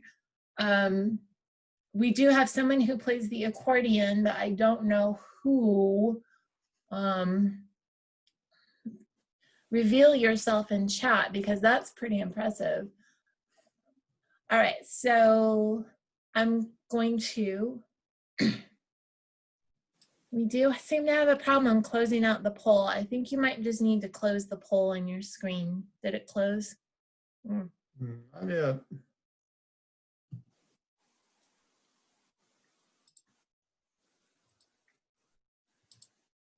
Is it still there? No, Okay. no, All it right. says Beanstack. Okay. Beanstack, there she is. All righty. So again, we'll quickly go over our rules. Please mute your mic. No multitasking. Put your name and your library in chat. Cameras on when talking and sharing, and questions in chat. And now I will turn it over to Becky. I'm going to make her the co-host so she can share at will. Yes. All right. Cool. All right. I'm going to share my screen now. And we're going to kick my portion of the session off with some mandatory participation. So don't hate me for that. We're going to use the chat box because that's always the easiest option, I think. But first, I will answer all of the questions that I'm asking you to answer. I am Rebekah Garrety. You all can call me Becky, and I work for Zubeen. I am a library client success manager, and most importantly, I am the client success manager for the state of Nevada. And I am also our librarian in residence. So I've worked in public libraries for about 5 years. I did everything from desk stuff to client success to, well, client success, patron success. And then my final title was digital services librarian, where I worked with Beanstack. I worked with our ILS, our website, a little bit of everything. I showed, older people how to use Kindles. Any given day could be any given thing. So if you guys wouldn't mind telling me your name and your library, as well as your role, see my fun little bread joke there, at your library, as well as how comfortable you are using Beanstack on a scale from 1 to 5. So 5 being, I'm in it. I'm so good at it. I could do your job. Like, I'm so great at Beanstack. 1 being, I'm completely in the dark. I don't know what's going on. Help me out. And while you guys start to type that stuff in there, I'll just do a quick little meet the team. So we've already talked about who I am. There's 3 other lovely ladies on the client success library side of things. We have Tracy Johnson and Lauren Brahmi, who are my equals. We're all client success managers. And then Jordan Bookie, of course, our fearless leader and co-founder, sort of oversees both school success and library success. So that's our little team. For the most part, you will be working with me, but I'm sure some of you have met with some of these others before. Great things coming into the chat. I see a lot of 2s. I see a 0, so we'll work on that. Some 3s, some 4s. This is all really great, guys. Thank you for this. It's good to see. A 5. Ooh, very fancy. Cool. All right. Well, we're going to go ahead and dive in. Anytime you guys have questions, definitely feel free to pop them in the chat. If there's something you want to say, you can pop off mute. It's totally fine with me. I like that this is a meeting because there are I'm not just talking to myself in my spare bedroom. My cat did join me this afternoon. She's back there somewhere, so that I don't feel like I'm completely talking to myself in an empty bedroom. But yeah, anything you want to say, anything you want to chime in on, just let me know. The last time I talked to a group of Nevada libraries, we went over a lot of different information about some of the templates that we offer on Beanstack. So I did want to give a little bit of a refresher to that today. I'm also gonna, start that conversation about summer, since it is probably coming again pretty soon, right? So that'll be the bulk of today's conversation. But of course, any questions you have about Beanstack at all, lay it out there for me. I'm happy to help. First, let's take a peek at some of the templates and upcoming challenges that we as Beanstack are sponsoring. So every year, we put a number of different templates on your sites for you to use. They're super easy to use. You just turn them on, maybe tweak some of the language, maybe tweak some of the goals or the graphics if you want to, but it's all there for you. And we intend it to be sort of a light lift for you in your library. The one that we have running right now is the Simon & Schuster sponsored Books Like Us challenge, which we're very excited about. Every year we do an annual winter reading challenge, which is sponsored usually by a corporate partner. Last year it was Penguin Random House. This year it's Simon & Schuster. But this is happening now. We usually start promoting these kinds of things in September, get people geared up. If you guys have, I don't know, it's a meeting, so I don't think you have a show of hands function. Maybe you do. Indicate to me, if you have a show of hands, pop your hand up to let me know that if you are participating in Winter Read this year with Beanstack. If show of hands is like not a thing on a meeting versus a webinar, yeah, Vanna gave me like a reaction thumbs up. That's perfect. Cool. Okay, great. It's good to see so many of you doing that. We do this every year. Winter reading is a big deal for us. We love winter reading. And we're really trying to establish winter as sort of like winter is the new summer, right? It's a great like mid-year, a great way to kind of prime the pump and get people ready, keep them in Beanstack, keep them interested in your programming, and keep them interested in using the product more year round, so that when you circle back to summer every year, it's not this culture shock moment of people not knowing what to do or where to do it or what their passwords are. So aside from winter, we just launched our 2021 year-long reading challenge. So one of the things that we've noticed over the years is people have been putting up, you know, a full year reading challenge and sort of promoting that idea of, here's a challenge that's in Beanstack all year. You can log your reading all year. This challenge starts January 1st and ends December 31st. You can also turn it on at any point. You know, we're still in January. If you think this is something that folks might be interested in, I definitely recommend turning it on. You can do books or minutes, whatever, you know, tends to work best for you and your community. And it is truly just an honest reading challenge. You know, there's no bells and whistles, there's nothing too fancy about it. It's just logging your reading, earning badges as you go, and kind of keeping track of that habit for the new year. So that one's real fun. We just, you know, put that one out. I also wanted to mention our Black History Month challenge template. That's a new one, obviously, for the month of February. That is up now. So if you go to your challenge setup and you search your templates for Black History, it should pop up for you. This is going to be minutes and activities. So there's a logging element to it, but then there's also the activities element that sort of, you know, takes a look at what Black History Month is, you know, hearing those stories, telling those stories, and, you know, elevating Black voices. So that's a good challenge. Lots of people have been taking on that as sort of a February, not quite a winter reading, not quite a spring reading kind of thing. And then the last one that I wanted to highlight, because April is not that far away, apparently, is our Earth Day challenge. So Earth Day is April 22nd. And we have this one set up. It's actually 3 different templates. So there's one through kindergarten through 5th grade, 6th through 8th grade, and then 9th grade through adult. They all have the idea of just being mostly activities based, but of course you could add a reading element to it if you wanted. But for the most part, this is an earth-based, nature-based, you know, kind of, it says become an earth activist. So recycling, how to help your community, community gardens, different things like that.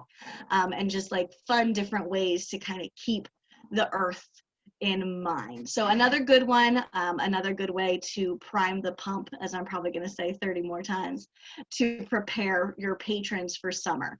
Also great ways to prepare your staff members for summer. As they're in there, again, they're helping people use the challenge, they're helping people get signed up.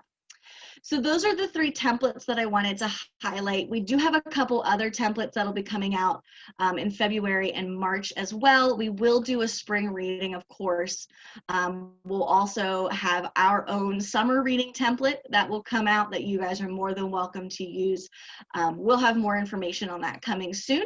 But these are the 3 that I know are going to be there, so I thought I'd heads up to those. Other things I want to mention is our badge sets. So we, of course, always have different themed badge sets.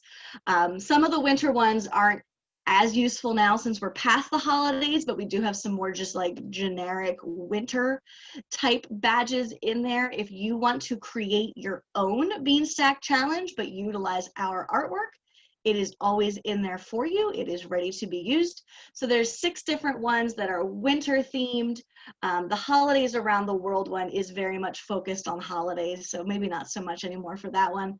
But then there are also like old winter reading graphics from past challenges. There's bunnies and, you know, penguins wearing hats and skis and scarves, and it's all very cute. But of course, if you're looking ahead, we do also have a number of spring badge sets. Right now, there's only 3 in there. We'll definitely be adding some more as we get closer to that time. But these are real fun if you just want to do your own, you know, spring into reading or some kind of, you know, reading challenge like that. It's totally up to you. The artwork is in there for you. You can also always find more artwork on the Beanstack help site. So you would go to our support desk or our help site and just kind of search artwork, and it should bring everything up for you. It's going to be badges, banner graphics, and pretty much anything else that you might want for, you know, your marketing, your Facebook, or your program. You are able to use any of our graphics as a customer of Beanstack. This is all available to you. We don't care what you do with it. We don't care where you put it. We had a bunch of folks ask if they could put our winter stuff on like totes or mugs or, you know, notepads. And it's like, yeah, go for it. We create it. We put it out there. It's all there for you to use for whatever. So moving along, before we address the elephant in the room, are there any questions about templates or how to use them, or just, you know, that content that we put out that you're welcome to at any time? Anything? If not, that's fine too. All right, so let's take a peek then. We'll roll on to summer. Summer is coming. It's impending, and I don't know how things are going in Nevada, but the way things are looking in Pennsylvania, we're probably going to be inside again. We just got our restaurant privileges back, and I really don't see us having them for long. So it's going to be another oddball summer. A lot of the libraries that I've been talking to have been saying that, you know, they're planning for the worst, but hoping for the best. So I have 3 questions here. I'd love to hear from you either in chat or out loud, just sort of, you know, what is one thing that worked really well for you last summer? What one thing do you wish maybe you had done differently? You know, hindsight 2020. If we're doing this again, now we've at least done it once, we can take a peek and see what else we want to change for 2021. And then what is, if anything, the biggest question that you have about Beanstack, or even just reading challenges as a concept right now? If you can't think of anything, you are also welcome to email me later, because it's one of those things where it's like, what are 3 things that you like? And you're looking at the person, you're like, I like nothing. I have no interests. So if you're having kind of one of those moments where you're like, I've never had a passion in my life, that's okay too. You're more than welcome to answer some of these questions for me later. One of the things that, you know, we've been seeing or we've been hearing from other patrons as far as like what worked really well, being able to put physical components of their program into packages that are given out during curbside pickup. So whether or not you're putting prizes into, you know, a curbside pickup packet, grab and go crafts were really popular this summer. Lots of things like that that worked really well this summer. Of course, we've also heard from some libraries that just having the online option pretty much saved their program. We've heard from some libraries that the online option was a total fatigue thing. People, you know, did it for 2 months and then they were sick of it and they never came back. So it's a real split. You know, it's hard to tell what 2020 was going to bring, and it's even harder to tell what 2021 is going to bring. So yeah, if there's anything, just let me know. Keep it rolling. I'll keep going as you guys think. So we do have a number of webinars on our site. We've done 5 steps to an awesome winter. We've done 5 steps to an awesome summer. You know, the 3 things that any great challenge has. So I just pulled some of those things from our awesome summer webinar and thought I'd share those with you today as you start thinking about, you know, what 2021 will look like for summer. So start brainstorming early is probably the #1 best suggestion that I can give. Gather your team work with your team, figure out who's going to be on that team, and really start throwing stuff at the wall to see what might stick. It's probably going to be another summer, another weirdo summer. So what worked, what didn't work, what would you love to change? What might you need my help with to say like, hey, this is what we tried. It was terrible. How do we fix it? That's what I'm here for. The second thing we always recommend is to get social. I am tired of doom scrolling on my Facebook and my Instagram. So seeing something happy from the library talking about the future and things that we want to prepare for that are enjoyable, it's great to see. You love to see it. People are very much on social media right now. There's nothing else to do. You know, I've already watched all of Bridgerton. I've seen every murder documentary on HBO. I have to look at Instagram or Facebook. It's the only option. So consider doing something maybe a little out of your comfort zone. We have a library in Virginia that last year they bought an inflatable penguin costume to promote their winter reading. And honestly, he basically went viral. Like the penguin was everywhere. And so this year, to accompany the penguin, they bought an inflatable unicorn costume. And it's the same two librarians, one in the penguin and one in the unicorn. And they just like dance around and do goofy stuff, but people love it. People love it. It's something fun to see.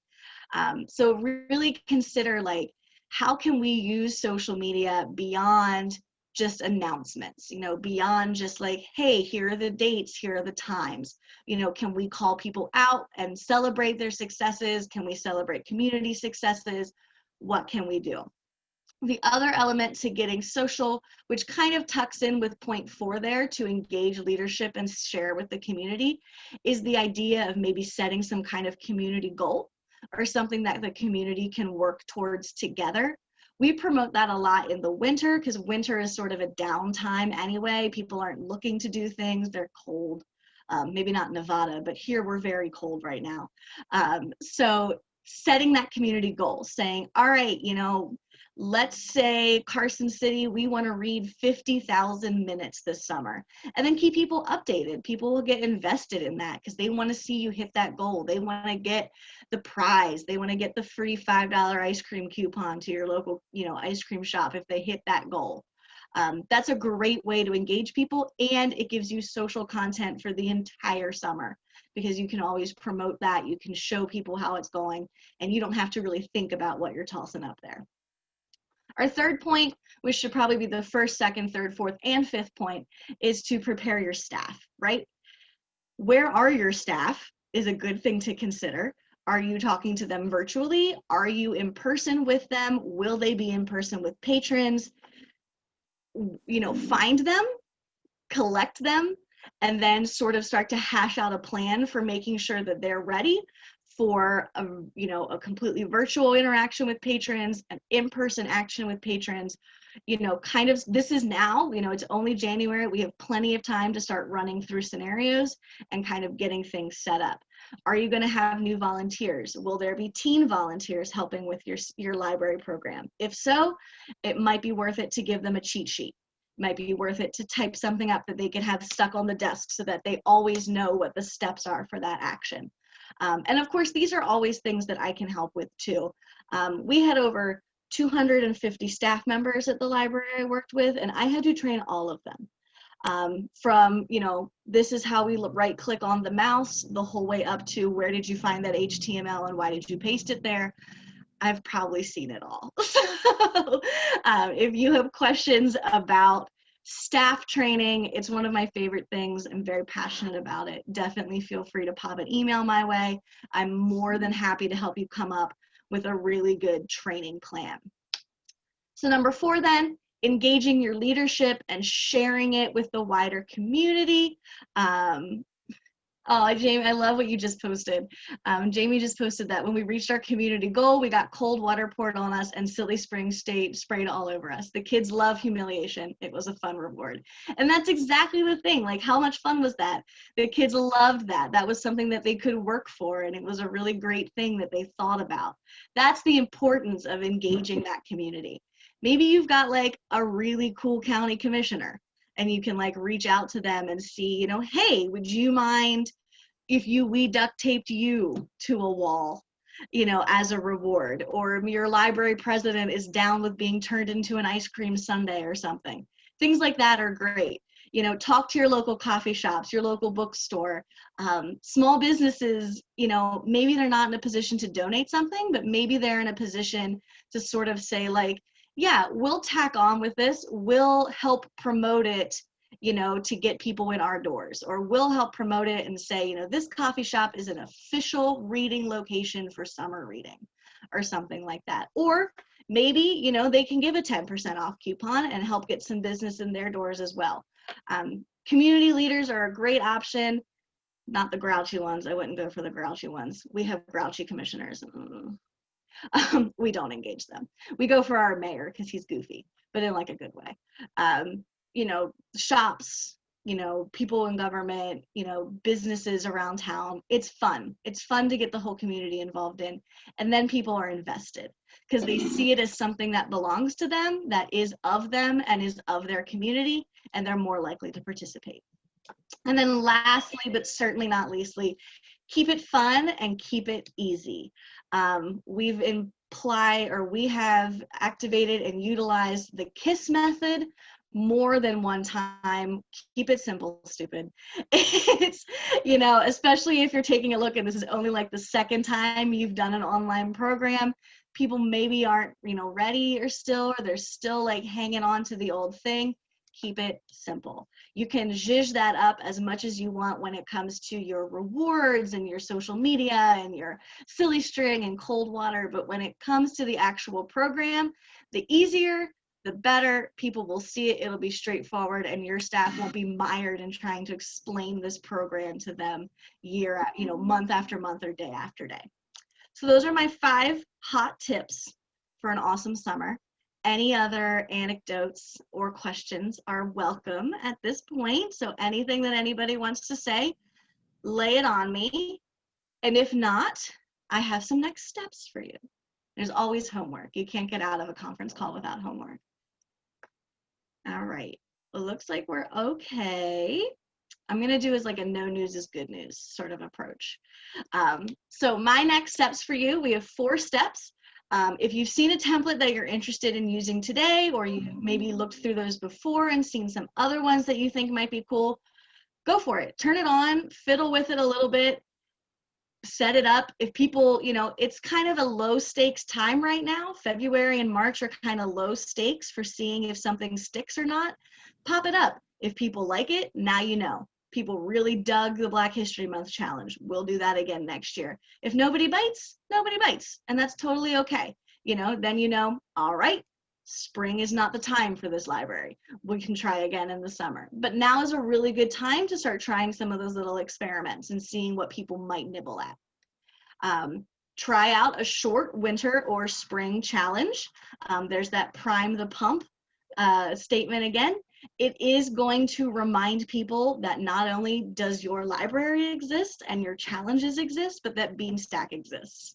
And it gives you the ability to start that fun adventure of helping people recover and replace their password in February instead of on June 1st when they all try to log in for the first time. Those, again, are other, you know, throw it at the wall, see if it stick kind of options, because, again, maybe we don't bite in spring. But maybe we do bite in the spring. Maybe people really take off in March, and it's a great opportunity for us to get things organized, get things hashed out, and get people ready for summer.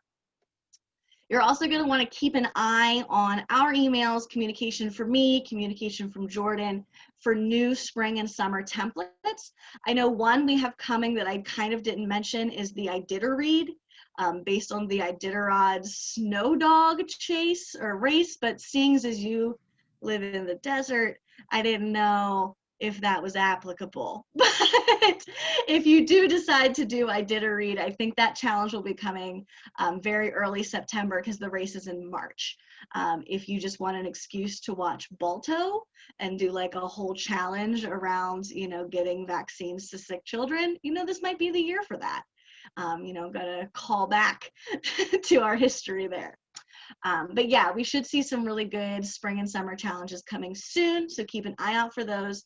And then also, you know, start to prep, start to gather that team. Check out some of our summer prep webinars from last year. They're all on our website.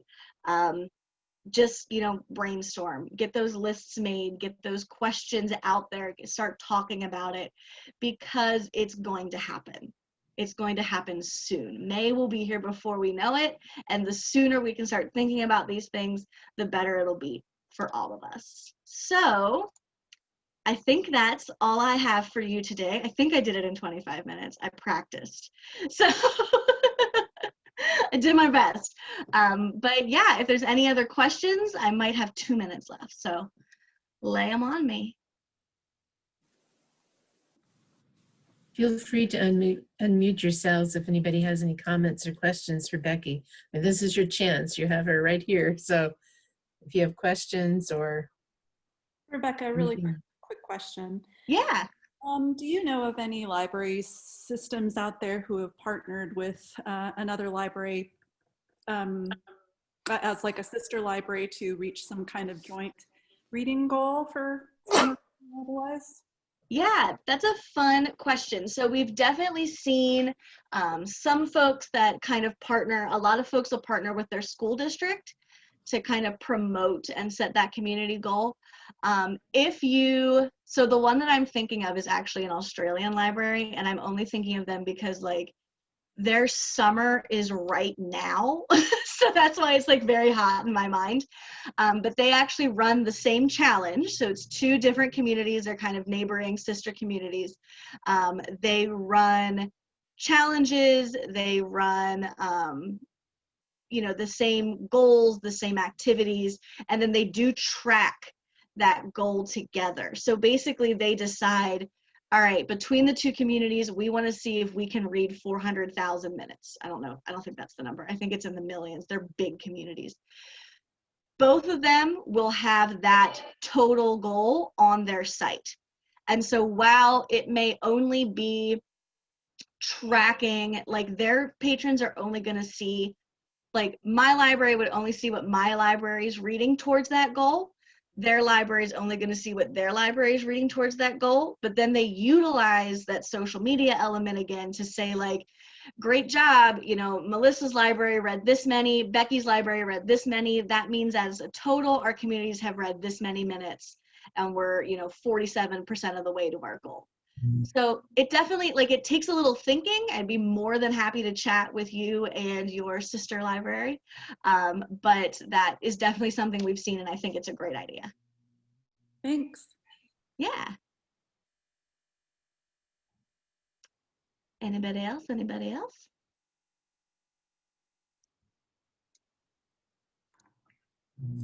Emily Hoops commented, I love your energy. This has been so much fun. Thanks. Oh, thank you so much. I appreciate that. And Maria from Carson City said, thank you, Rebekah. It was nice to virtually meet you. It's been wonderful to virtually meet all of you as well. It's so like, I hope in a future world, I can come to Nevada and I can meet all of you. And in a future world, my favorite Pennsylvania State Library Conference will be held at the big fancy, hotel in the Poconos it was supposed to be held at, and not in my spare bedroom. So fingers crossed. All right, well, thank you guys. It's so great to chat with you. Norma and Sulene should have all of my details. Bruce, I think I've talked with you as well. Yes. So if you don't have my email address, it's also conveniently located on the screen. I'm also going to highly recommend that all of you come join me in the Beanstack user group on Facebook. All you have to do is search Beanstack user group and answer the membership questions so that I know who you are. That's helpful. And I can approve you. We have a really good time. I think I have a good time. And, I post, there's like a lot of cat pictures. So, it's a great time for everyone. But yeah, all right, guys. Well, thank you again. It's great talking to you, and I will let you get back to your meeting. Thank you, Becky. We really appreciate you being here today. Thank you. Of course. I'm going to stop my screen sharing. Okay, now you have the meeting back. All right, I'm going to share my screen. I don't know if you guys, time just keeps happening. So we're at 11:06. We scheduled, 50 minutes plus or minus for our next session, I think, or maybe we scheduled an hour.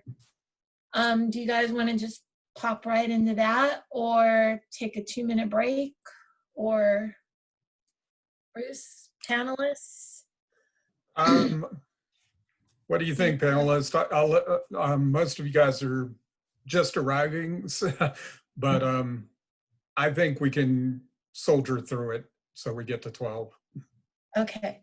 Yeah. So we'll just keep going and then we'll take a little bit of a break after. And I'm going to turn this over to Bruce. Hey, everybody. How you guys doing so far? Great sessions, I think. We had a lot of good people and hopefully we won't let you down. But what we're going to be talking about is a panel on working with schools. And we got some great people with us. We have Darrell Kiernan from the Nevada Department of Education.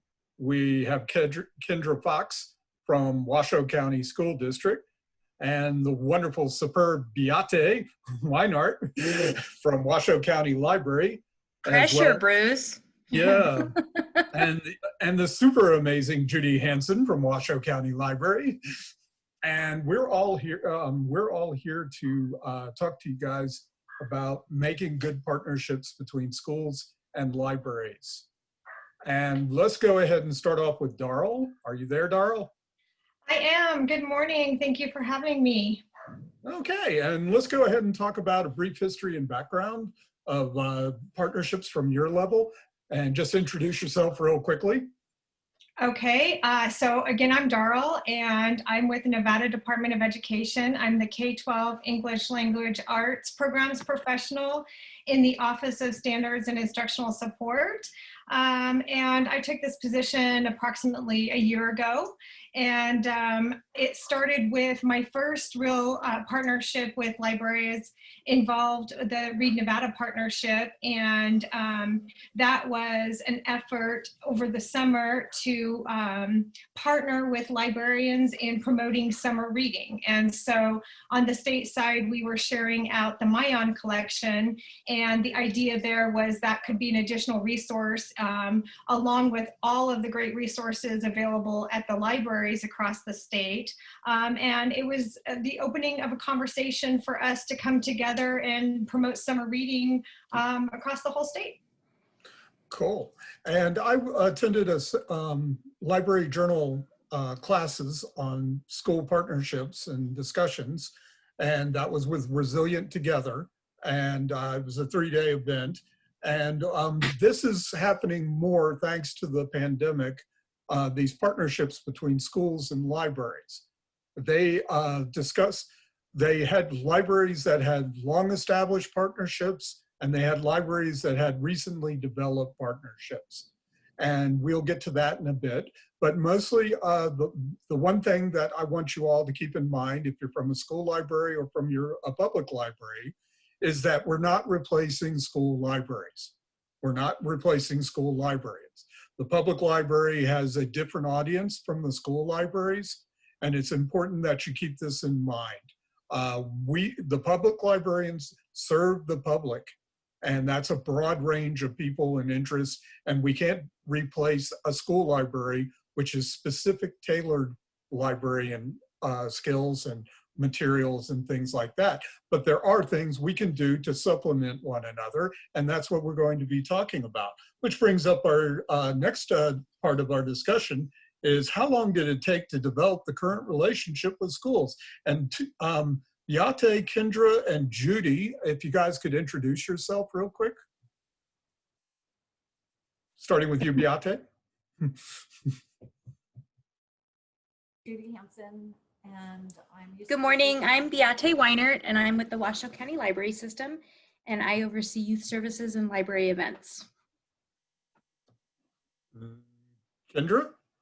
I am Kendra Fox. I'm the Director of Curriculum and Secondary Curriculum and Instruction in Washoe County School District, and I also, as part of my role, oversee our school libraries. And Judy.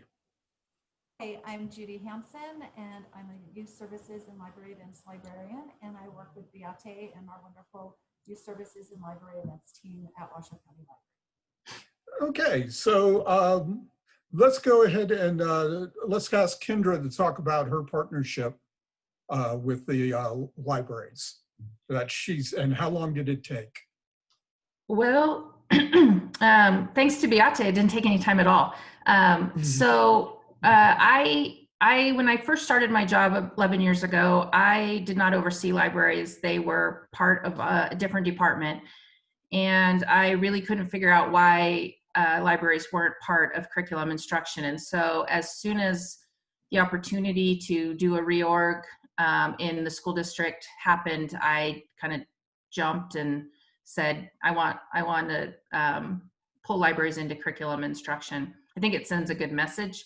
And I think it creates better partnerships just by having that there. So almost immediately after that happened, I received an email from Beate asking to have a meeting. And we met and just started talking about the current things they had in place, because they already did have a partnership with the school district that was pretty positive, but she wanted to continue to grow it. So we just started talking and developed a relationship basically. And then shortly after that, we started talking about our infinite campus registration for library cards, which I can expand on later, but it basically was really just someone reaching out. That was as simple as it was. And Beate can probably expand on that too. Okay, that's a good lead into Beate. So I think Kendra did a really nice, clear, concise introduction of our blossoming relationship. As she said, the library system had worked with the school district for years in various capacities. We had a good relationship with our school librarians. We worked with our family engagement department at the school district, but it was more piecemeal of how we got into the schools. It wasn't as formal as it could have been, which is why I saw, or we as an organization saw, an opportunity to formalize that partnership when the libraries went under curriculum instruction.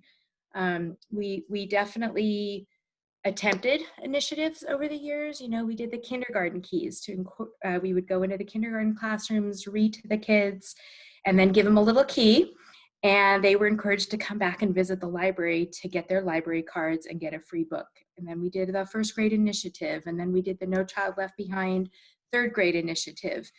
But really, once Kendra, you know, it needs to be a symbiotic relationship. And when you finally find that person on the other end of an organization, which I think any of us can attest to in other partnerships that we've had with other organizations, you just blossom that relationship, and it just grows, and the sky's the limit of how you can move on and formalize the partnership so that it's not so piecemeal.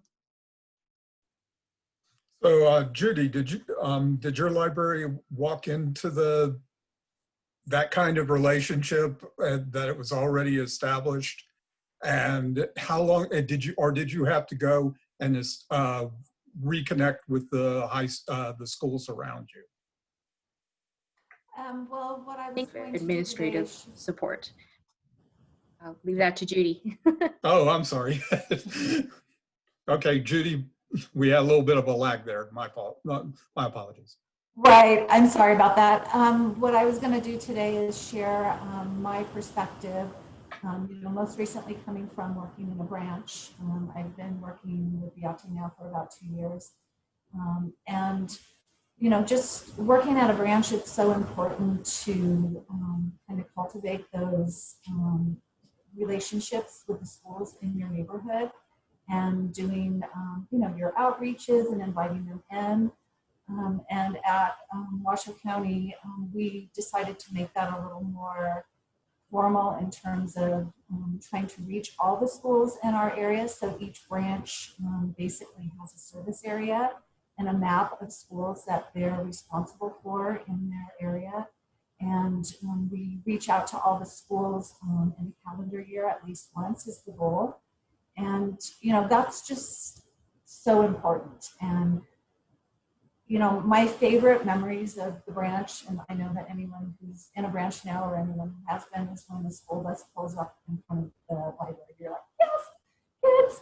And they all file out and they're all so excited. And then also, you know, going into the schools and, you know, with your little wheelie and you have all your books and your animals falling out and, you know, doing those classroom visits and then, you know, sharing all of our resources and everything. So that's, you know, that's really important. And I know also from working in the branch that it's sometimes you get so bogged down with your branch responsibilities and being on desk and doing all the things, you just don't want to ever lose focus of going out and reaching out to the schools, because you can get so busy that you're like, oh my goodness, it's halfway through the school year. Have we contacted our schools? And also when a student comes into the library right after you did a classroom visit and they say, I remember you.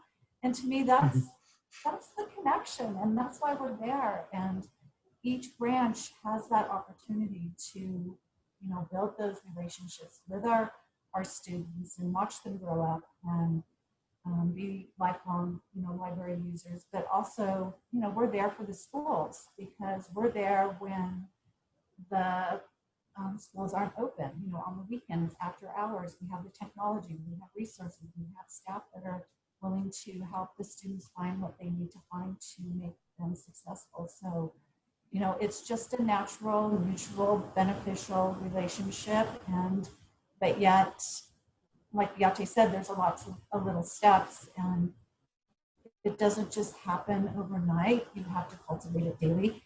And so now with the virtual world that we're in, we just developed a PSA for our library system, and also a virtual outreach PowerPoint. And we're already starting to use that. We have a few parent university sessions booked and a teacher training. And then we're going to also use it to, of course, reach out to various organizations in the community. So that's something that branches could do right now, or systems, you know, in our virtual world. And there's benefits too, because, you know, everyone's seeing the same thing on the screen. It's not as personal, but I don't know. I think there's still a lot of learning opportunities there. Oh, thank you, Judy. You're welcome.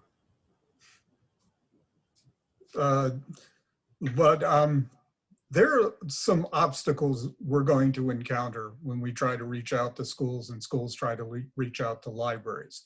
One of the big obstacles, I believe, other than the pandemic right now, where the schools are open, they're closed, they're open, they're doing a hybrid. These are current obstacles, but the traditional obstacles is that every school year you have to restart over because there are new people coming in, new administrators and things like that. And what they did in Washoe, I thought was really cool to help overcome those obstacles, is to keep that communication going year round and not waiting for schools to restart. From the school library position is usually they're too busy. You know, they're very busy. I think Kendra can attest to that. So starting with Darrell, what do you think the big obstacles are right now for the between schools and libraries and developing partnerships? Well, Bruce, I think you spoke to it just now a little bit, and I think that it is related to a little bit of a communication gap, and conversations like this are a really great start. I think one of the things that we can do is share information and opportunities like this across networks and across systems. I think from like my vantage point, the partnership that I spoke to earlier opened the door for me to be able to meet many of you. So for example, now, Bruce, you invited me to this conversation. I have a better awareness of what is going on between schools and libraries. And I think combining our networks and efforts in this communicative way is a really good start. It is definitely good to have a name to the face to the department that you might want to be talking to. Right. Beate, you must have had some obstacles to overcome when you established your relationship. Do you remember one that stands out? I think one of I really love how you preempted this conversation, Bruce, and emphasizing that we as a public library are here to work, enhance, and supplement the school librarians' work, and that we are partners in our efforts to helping the students and the families and the educators. Here in Washoe County, we have 3 public school public library partnerships, Verdi, Gerlach, and Dungan Traynor.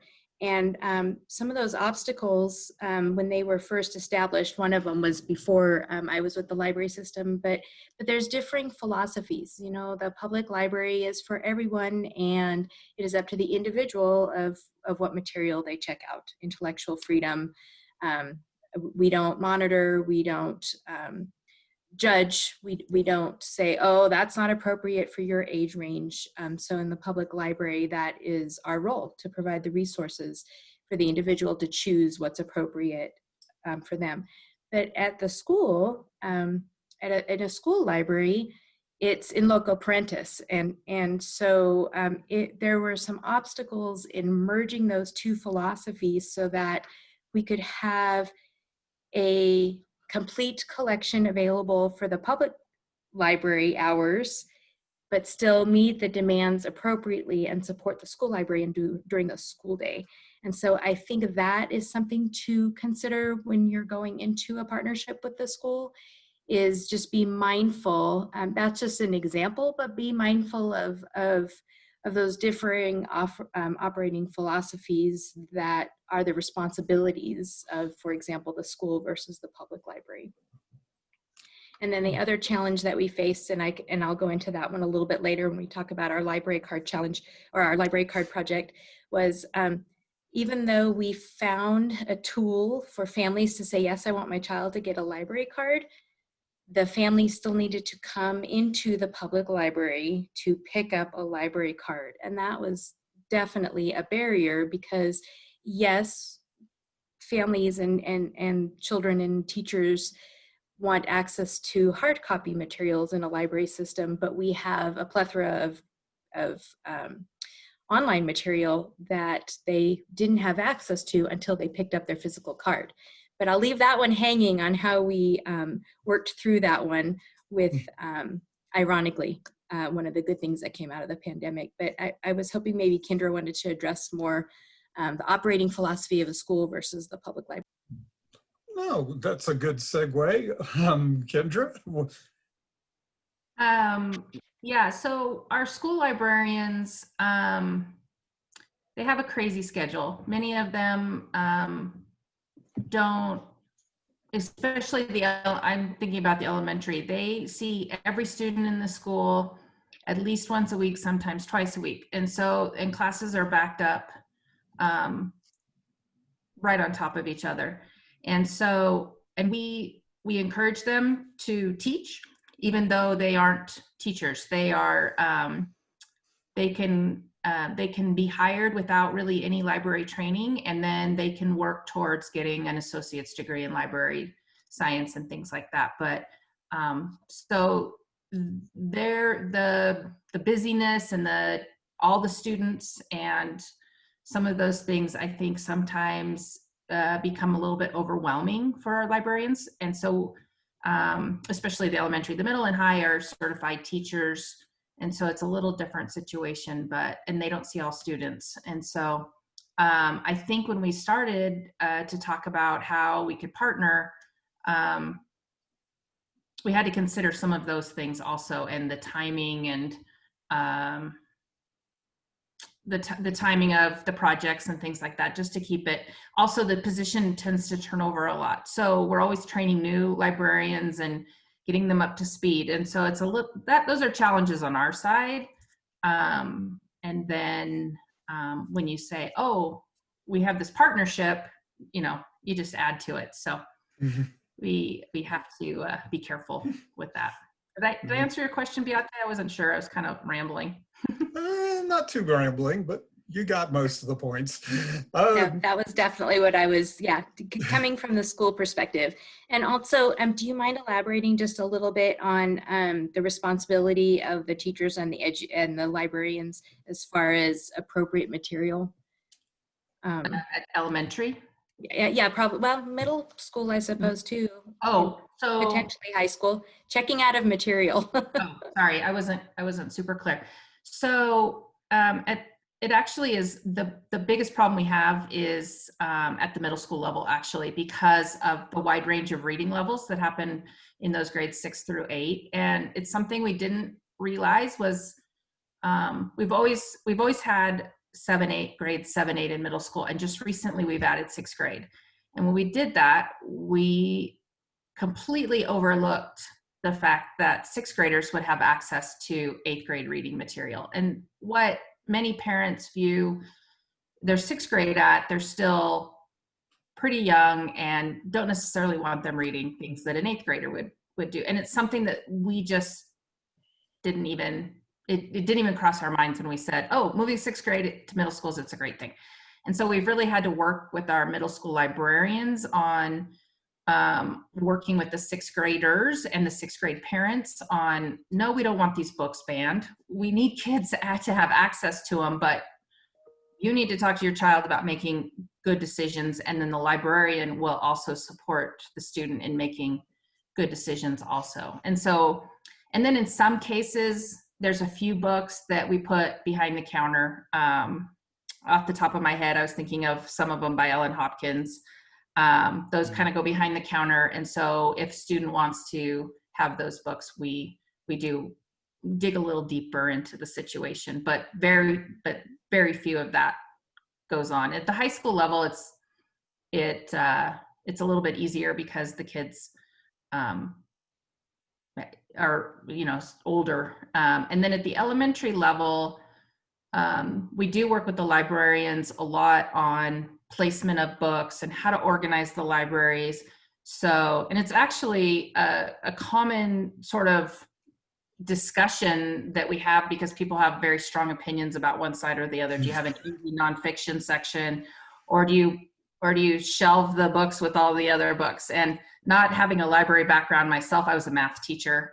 I say, what does it matter where they are? And so then I have to learn that it's important on placement, right? You want the little kids to find the books, not looking at, Harry Potter when you're in kindergarten. So things like that, we have to train the librarians on things like that, but we also have to work through some of those challenges in our schools.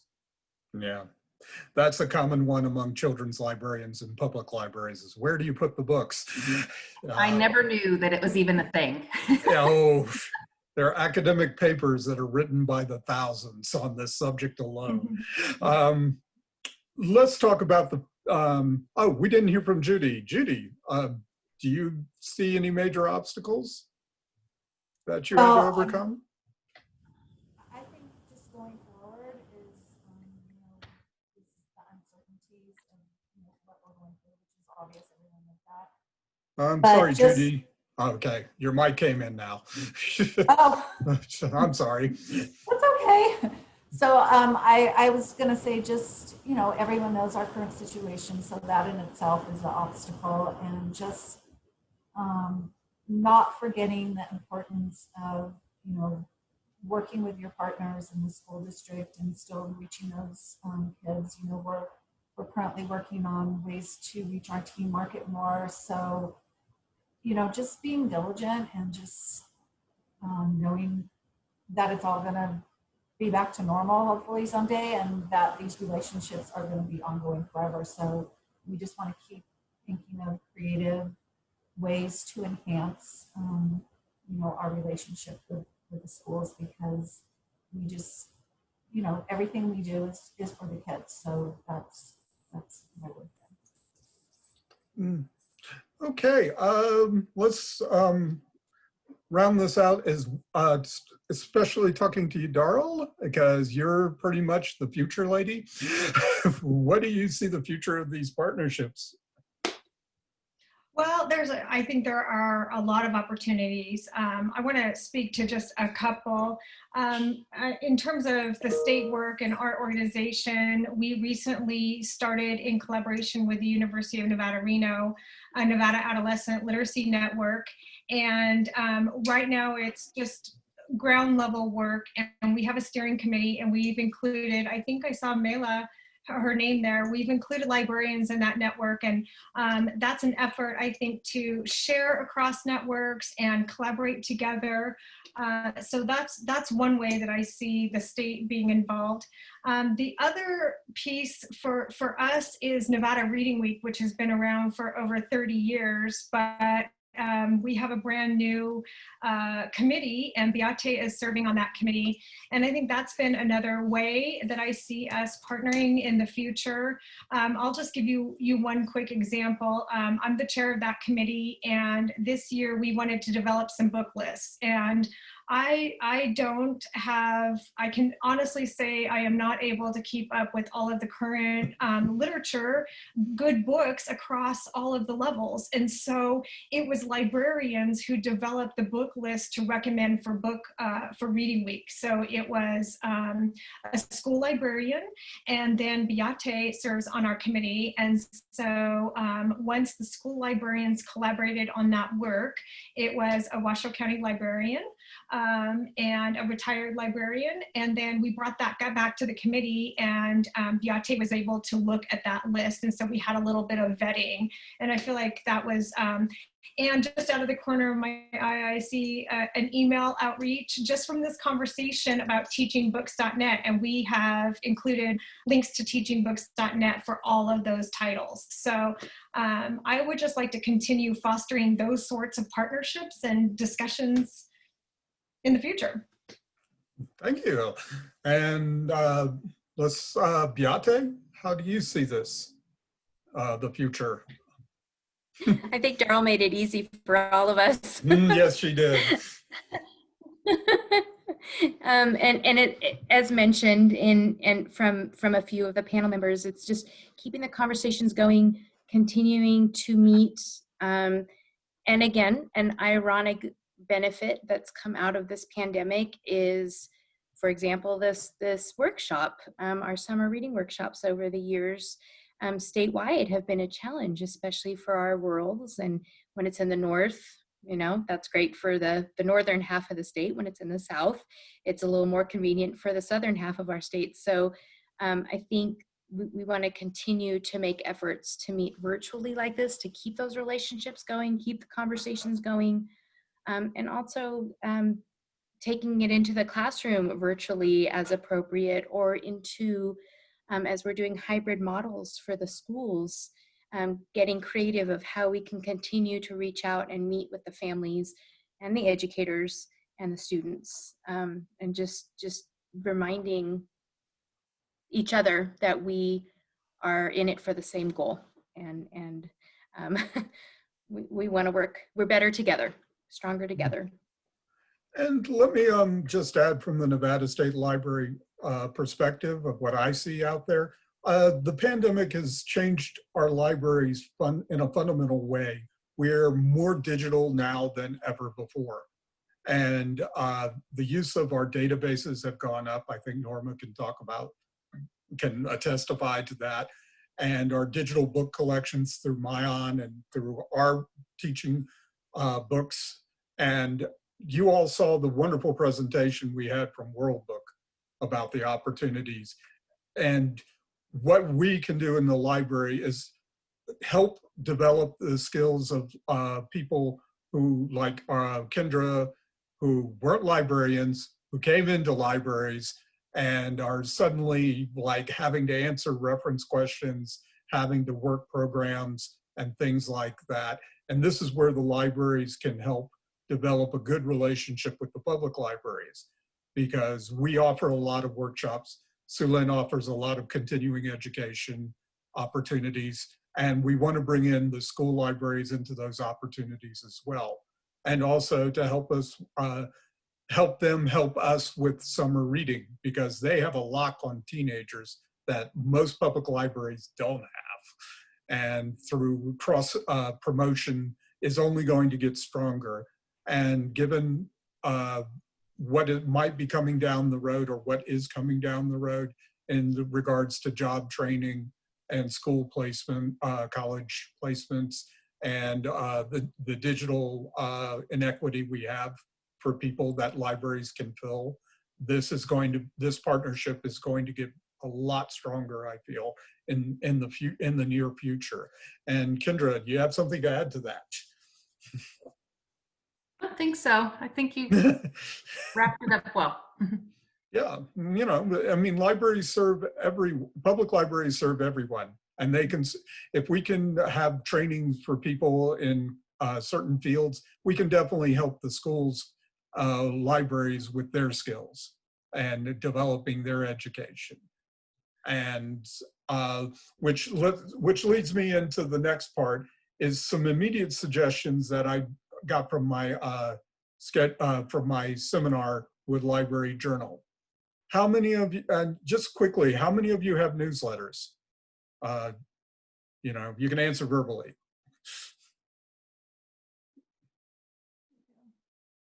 Library newsletters, school newsletters. Okay, and I'm asking this now rhetorically because probably everybody will flood us with answers. But if you do have a library newsletter, share them with the teachers. Every teacher should be on that list for a school, for your school library newsletter should be going to librarians and library staff. Library newsletters should be going to all school staffs, including the school board, including, you know, including the principals and administration. Everybody should have one. And not only that, one of the suggestions that they had is that librarians should sit on some kind of board like they did at the state level with Darrell and Yate. On your local level, you should be able to be on a board in the school system that deals with library information and literacy information. There should be a board with some of your members and some of their members so that you can contact. The other thing that they suggested is that everybody has a point of contact with the school system. And that should be preferably with a media specialist or school librarian. And these are the easy things you can do. Find out who that person is and talk to them and start talking back. The other part of it is to invite them to trainings, you know, or be able to share recordings of trainings maybe. It's depending on how you see it working out and what kind of relationship. And my favorite suggestion is make sure everybody in the school has a library card of the staff. The teachers have a library card, the board members have a library card, the principal has a library card. Send them an application and collect it.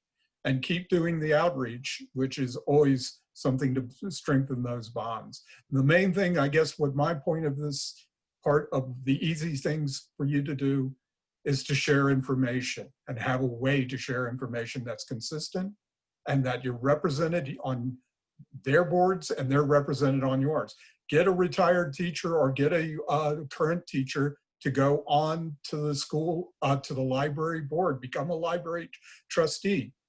These are things, you know, encourage them to have at least one person on the trustee thing so they know what's going on with the public library.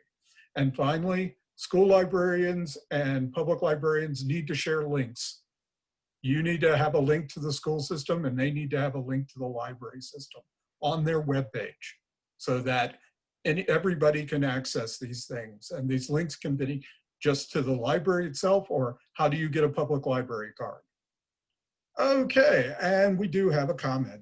This does get complicated in Clark County, 1 school district, but 4 library districts. So let me ask my esteemed colleagues, how do you deal with that?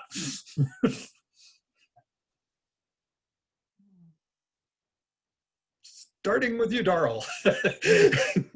Starting with, yeah.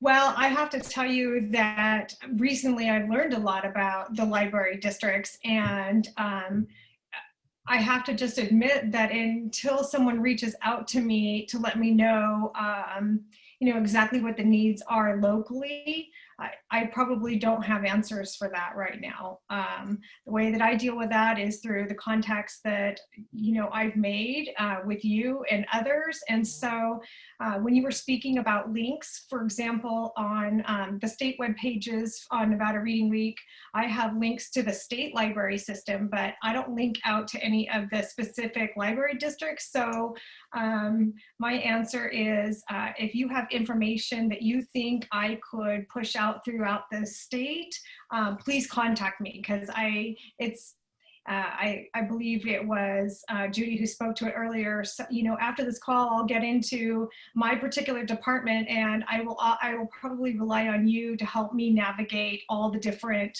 you know, library districts and needs. And I invite you to let me know how I can assist or help or share out at the state level. Okay, and this is something that I learned from School Library Journal. Question. Sorry. This is something I think. This is something I learned from. I'm sorry. I didn't mean to cut you off. My bad. Okay. I learned from the School Library Journal seminar that we took. My connection is a little unstable at the moment.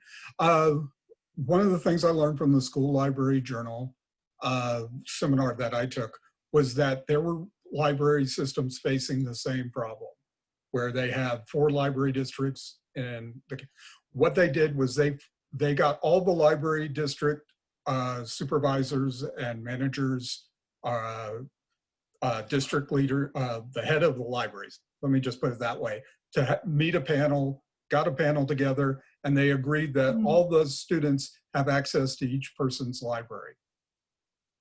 You know, the schools within their library districts can use their card. They made up a special designation for student library cards in their own systems, and they unified those collections.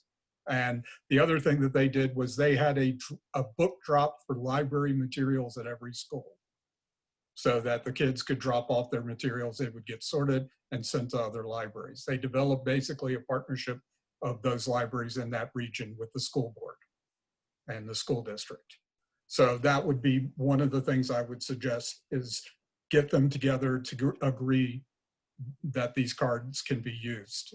And since some libraries, like one Beate Washoe is representing, they also have this universal card, and they're trying to link it into the school libraries.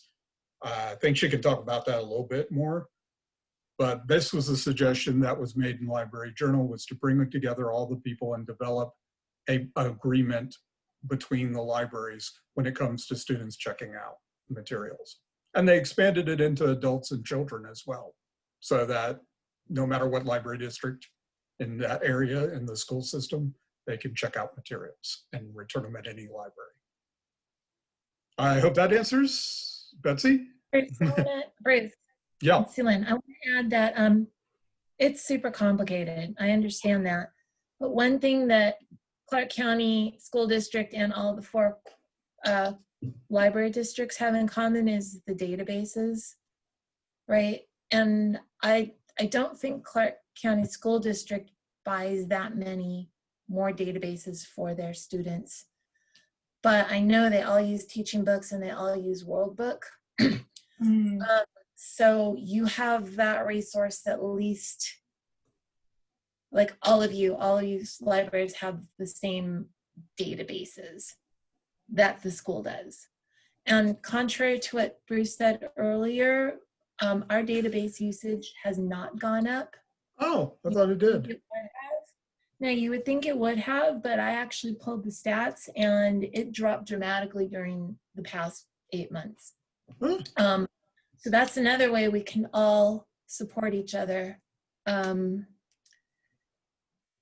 Schools and public libraries, that's like one resource that the state provides that is available to everybody at no cost to you, right? So. My apologies. Sorry for the bad information. That's why we need people on a panel. So I get it. there's so much going on, it's impossible to like remember everything, but that's there. And now we're into this pandemic, we're into the virtual, and maybe that's something that we're going to start talking about, how to bring all the schools and the public libraries together to talk about how we can use these databases better. Darla, I'll be talking to you very soon. And just to add a quick comment from Jessica Jones, 3 library districts share a catalog too. So if you check out a BC, Boulder City item, you can return it to Las Vegas Clark County Library District and Northern Las Vegas Library System. Sorry, got a little tongue-tied there. Let's open this up to everybody. Do you guys out there have questions? You can unmute yourself and speak, or you can put it in the chat comment.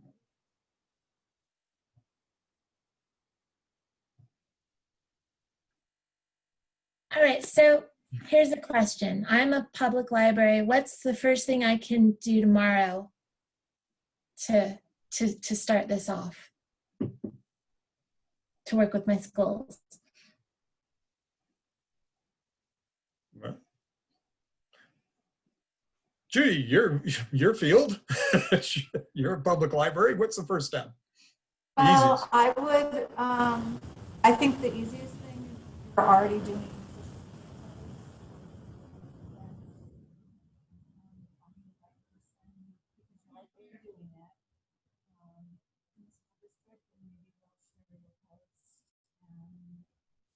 Vice versa for some things that they need pushed out. That might be something that could be immediate, or a newsletter probably wouldn't take. Probably couldn't go out tomorrow, but. I'm sorry, you faded out there, Judy. Can you repeat all of that stuff you just said? Oh, I wasn't there at all. No. Okay. You hear me now? Yes. I heard myself, but that doesn't count. My idea was if you're already doing social media posts for events, your virtual events, or anything that you want, that you're doing, maybe you could share that with the school district and they could push it out, and vice versa. You could send stuff out for them. You could also probably whip out a newsletter by tomorrow, but within a week, and send that. We do an educator newsletter. So that's something that you might consider, even an educator page on your website for them, and then send it out as a big promotion. We have this for you, did you know? So, just things that you could do right now that don't cost a lot of money and that would benefit both parties. I'll jump in. This is Kendra. I would say also that to find out who your school district representative is in your respective district, and reach out to them to start talking about how you can start putting some things into place. I think that building that relationship and that connection is super important, and that's to me that's an ideal way to start, because from there you can then expand to some of the other sort of interesting projects that we've done with our library system.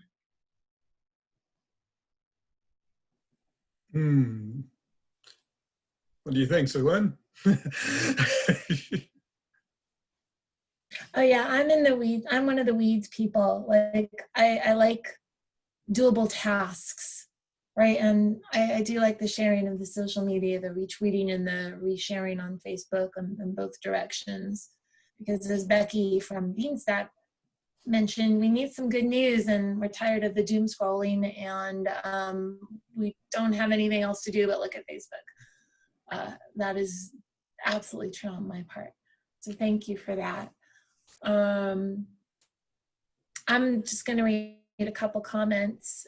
Betsy in Henderson says she has relationships with the local schools, but it's hard to work at the district level, and that goes back to what Beate was saying, and it was, the piecemeal bit, right? And I guess maybe the question is, if you have the little bits and pieces in place, what's a good strategy to make it more unified? regular meetings, I suspect, would be the best way to do that. Set up a panel, a standing committee, and meet at the library if you have the time and it's safe. You know, meet virtually through Zoom. Zoom is really, I think, a valuable tool nowadays for people to meet and attend conferences and to discuss things. The panel that Judy, Darrell, Beate, and Kendra and I had was just so much fun for me, because wow, I got all these people in one place. And I think that would be, I would encourage you guys to just set up as many meetings as possible, or establish a regular meetings time. Jesse from Boulder City writes, it's really hard to do stuff at the district level. We are all doing different programs. Maybe these librarians from the 4 districts need to get together and have consistent programs to send to the school district. I'm not sure if that would help. I don't know if that would help. That sounds like a really cool idea. And if we at the state library can maybe help facilitate meetings, if you need us to, we can invite you all to a Zoom and just step back and let you talk if you'd like, or just provide email introductions. We can for sure do that much. If you think that would help, let us know. Jess from Churchill writes, oh, this is good. Churchill County School District Superintendent is very supportive of the partnership. So you're like one up on everybody, Jess. Churchill's amazing. Addie, did you want to say something? Yeah, I just wanted to add, so I completely hear the frustration in trying to work at the district level, and we definitely dealt with that for years, and I really have to emphasize, it was serendipitous for us to have a new library director and library services falling under curriculum and instruction, and we were just hot and ready to jump on it. And I can't express our gratitude to Kendra in her role in seeing the value of strengthening that partnership and the support of our library director. So just don't give up and just keep the communication going, one piece at a time. Shoot for the stars, shoot for your superintendent, shoot for the director of curriculum instruction, but at the same time, one step at a time, just like Judy was saying, at the branch level, just strengthening those relationships just within your service area. And, you know, again, it sounds, but it's true, you know, together we're better. And I think if we maintain a consistency in our messaging, in the end, it makes everyone's job so much easier, because again, we do have the same goals. So Betsy, if you would like to brainstorm or chat offline, I'm happy to do that. I've always enjoyed our distant relationship. Would be happy to have a conversation with you as you navigate that as one of the 4 districts down in the South. And I think Kendra would probably welcome a conversation as well. Perhaps, I think it's Robert that oversees the school district in one of the districts. He's only one of them though, but at least that's one person. But Kendra, not to throw you out there, sorry, but I suspect you would welcome. Yeah, and I'd also, if you don't already have a relationship built with your central office in your school district, I know, especially in the rurals, your central office could be in a completely different town. I have a pretty good relationship with most of the curriculum directors in the other counties, and so I'd be happy to help introduce or share what we have done and the benefits with them. So don't hesitate to reach out. I think it would be kind of fun. So make Nevada stronger. Just to add one other thing, if you have children and they go to your schools, that's an in into the school to meet the principal, to meet the teachers, to meet the librarians, and do take that opportunity if it becomes available. Use your kid as the Trojan horse to sneak into the school system and participate in PTA It's true. organizations and any other volunteer organizations where you know there'll be teachers involved. Okay, and if there are no other questions, I think we can end this panel, this portion of it. Thank you all very much. Thank you, Kendra, Judy, Beate. You guys were wonderful. Someone had a Oh, question. we got a question?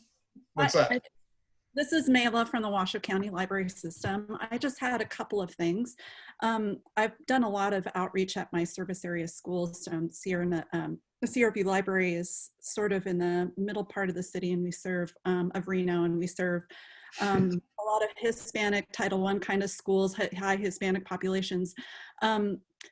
I was a former teacher. I know how hard it is to get to your phone calls and to your emails, especially emails. So I would say I have had some success with reaching sort of more unlikely partners at the schools, some of them being like the family and community engagement people, like the parent involvement facilitators, people that have direct contact with parents and they are facilitating their own monthly meetings or cups of coffee in the mornings. You know, they have been very open to having us come in and present, and we have been able to meet, I have been able to meet with a lot of parents that I might not normally be able to get to, parents, like I said, from Hispanic communities that aren't often library users. And so that's a really good in.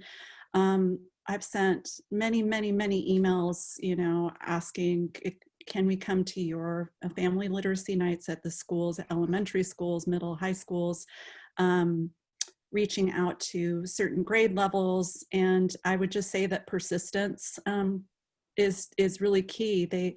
They are busy, and very often a phone call is more effective than an email, and trying to reach them like 20 minutes after the kids leave, you know, just really quickly and say, hey, I shot you an email and I don't mean to bug you, but please let me know. I'm here anytime you are free if you are interested in having us come to present, if we can do a story time. And that really sort of those grassroots efforts evolve into really some great partnerships. Also, you know, in the Washoe County School District, we've got the early childhood program that runs pretty independently of the rest of the schools. So for example, at an elementary school, you have your K through 12, but you might have a pre-K program that's sponsored by the school district as well that sort of has different avenues of communication. And so it's important to look at staff lists on school web going at those certain schools. So those are sort of my experiences with outreach, which, you know, I really love and deal pretty heavily with. And then a totally different point is that for me, I have tried to reach out to different librarians in our state public librarians to ask questions in regards to adolescent literacy and working with teens and tweens specifically. And it would be super helpful to have, you know, a panel of people that are serving in similar, you know, similar services to be able to ask, what are your successes with working with the school districts? What are your successes with working? I mean, do you have partnerships with your school librarians? Do you collaborate on certain programs? How do you reach your teachers? How are you reaching your parents that are and families that are hard to communicate? So those kinds of brainstorming, networking opportunities, which, you know, as Darrell mentioned, I think as we are getting into the Nevada Adolescent Literacy Network will continue to grow, but I think are super, super powerful. So there's my rambling, I'm sorry. No problem. And that reminds me to add one more final quick and easy suggestion. Invite schools to take tours of your library so you can show them how your databases work, how the library works. Invite the students and the teachers, and that will also help build a better relationship with your schools. You know, and maybe even register some students for library cards. So, you know, that's just another quick suggestion. But once again, thank you, Kendra. Thank you, Judy. Thank you, Beate. And I'm going to turn this over to Sulin. And once again, thank you for a wonderful discussion and all your questions. Thank you so much. For reals. When I was in the public library, that was my biggest challenge And we had 3 school public library joint use branches too, and it was just, I was really able to work with some principals and not other principals, and whoever knew why. So thank you. Yeah, so we are now, anyway, there's everyone's emails. We're now, I see a question, will we be able to get the recording? Yeah, so after all of this is over, we're gonna take the recording and we're gonna post it to our State Library YouTube channel, and we'll get to where all that is gonna be shared and posted during the sharing session. One of the poll questions I have, I think maybe sort of dovetails nicely into what we were all just talking about. So I'm gonna launch it right now.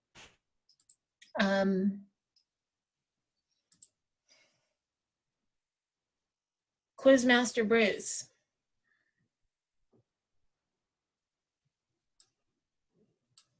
Unmute yourself. Yeah. I did. My wife is screaming at me to unmute. Anyway, this is staying connected, sharing in progress. How would you like to stay connected? And we get some votes already. Every other week check-in with agenda. Once a month check-in with agenda. Once a month meet up with no agenda and breakout rooms. And every other month check-in with agenda. And once a quarter to meet up, no agenda, breakout rooms. Yeah, in case you have no idea what any of this means, agenda means, you know, kind of scripted. We have things that we're going to talk about. The no agenda breakout rooms, this is something that we do with the LSTA coordinators throughout the country. We just meet and we just chat, right? It's totally there's no form or function. We just meet and chat with each other to talk, right? And we'd be happy to actually facilitate whatever you guys want. During the pandemic, we were meeting every week, and then it went to every other week. And so we're trying to figure out when and how to get this back started up. We can do both. We can do month-to-month check-ins with an agenda. We can do quarterly meetups where you can just, you know, meet with each other, and maybe we can start inviting, like, you know what, we always do invite the school librarians, but we don't really get a lot of participation from them, and I think that might be because of the times that we choose. So anyway, back to you, Bruce. Okay, and it looks like our polling is still going on because I see the little blue lines moving. But the preferred one is once a month check-in with an agenda. Okay, we can do that. We'll ask you later on what days and times work best. I'm going to end the polling right now. Do you guys want to take a break, or do you just want to go right into sharing, and then as soon as we're done sharing, we'll be done for the day? I'm open to either.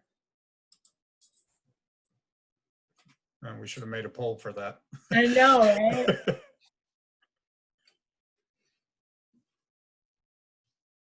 Okay, Jessica says straight into sharing. I see one answer, so we'll just go with that one, straight into sharing. Okay. Wow, what was that? That was my heater. Okay, that was like wrong answer. Oh, right. That was my heater. The dogs bumped it. So, all right.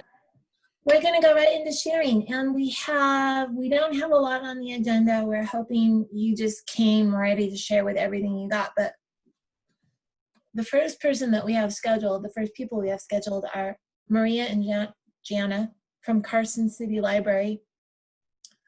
I hope you guys are here. I think you wanted to share your screen, so I will make you both co-hosts. I see Maria. Oh, this way. Sorry. Hi. There she is. Okay, you're both co-hosts. I'm going to stop my share and please take it away. Okay.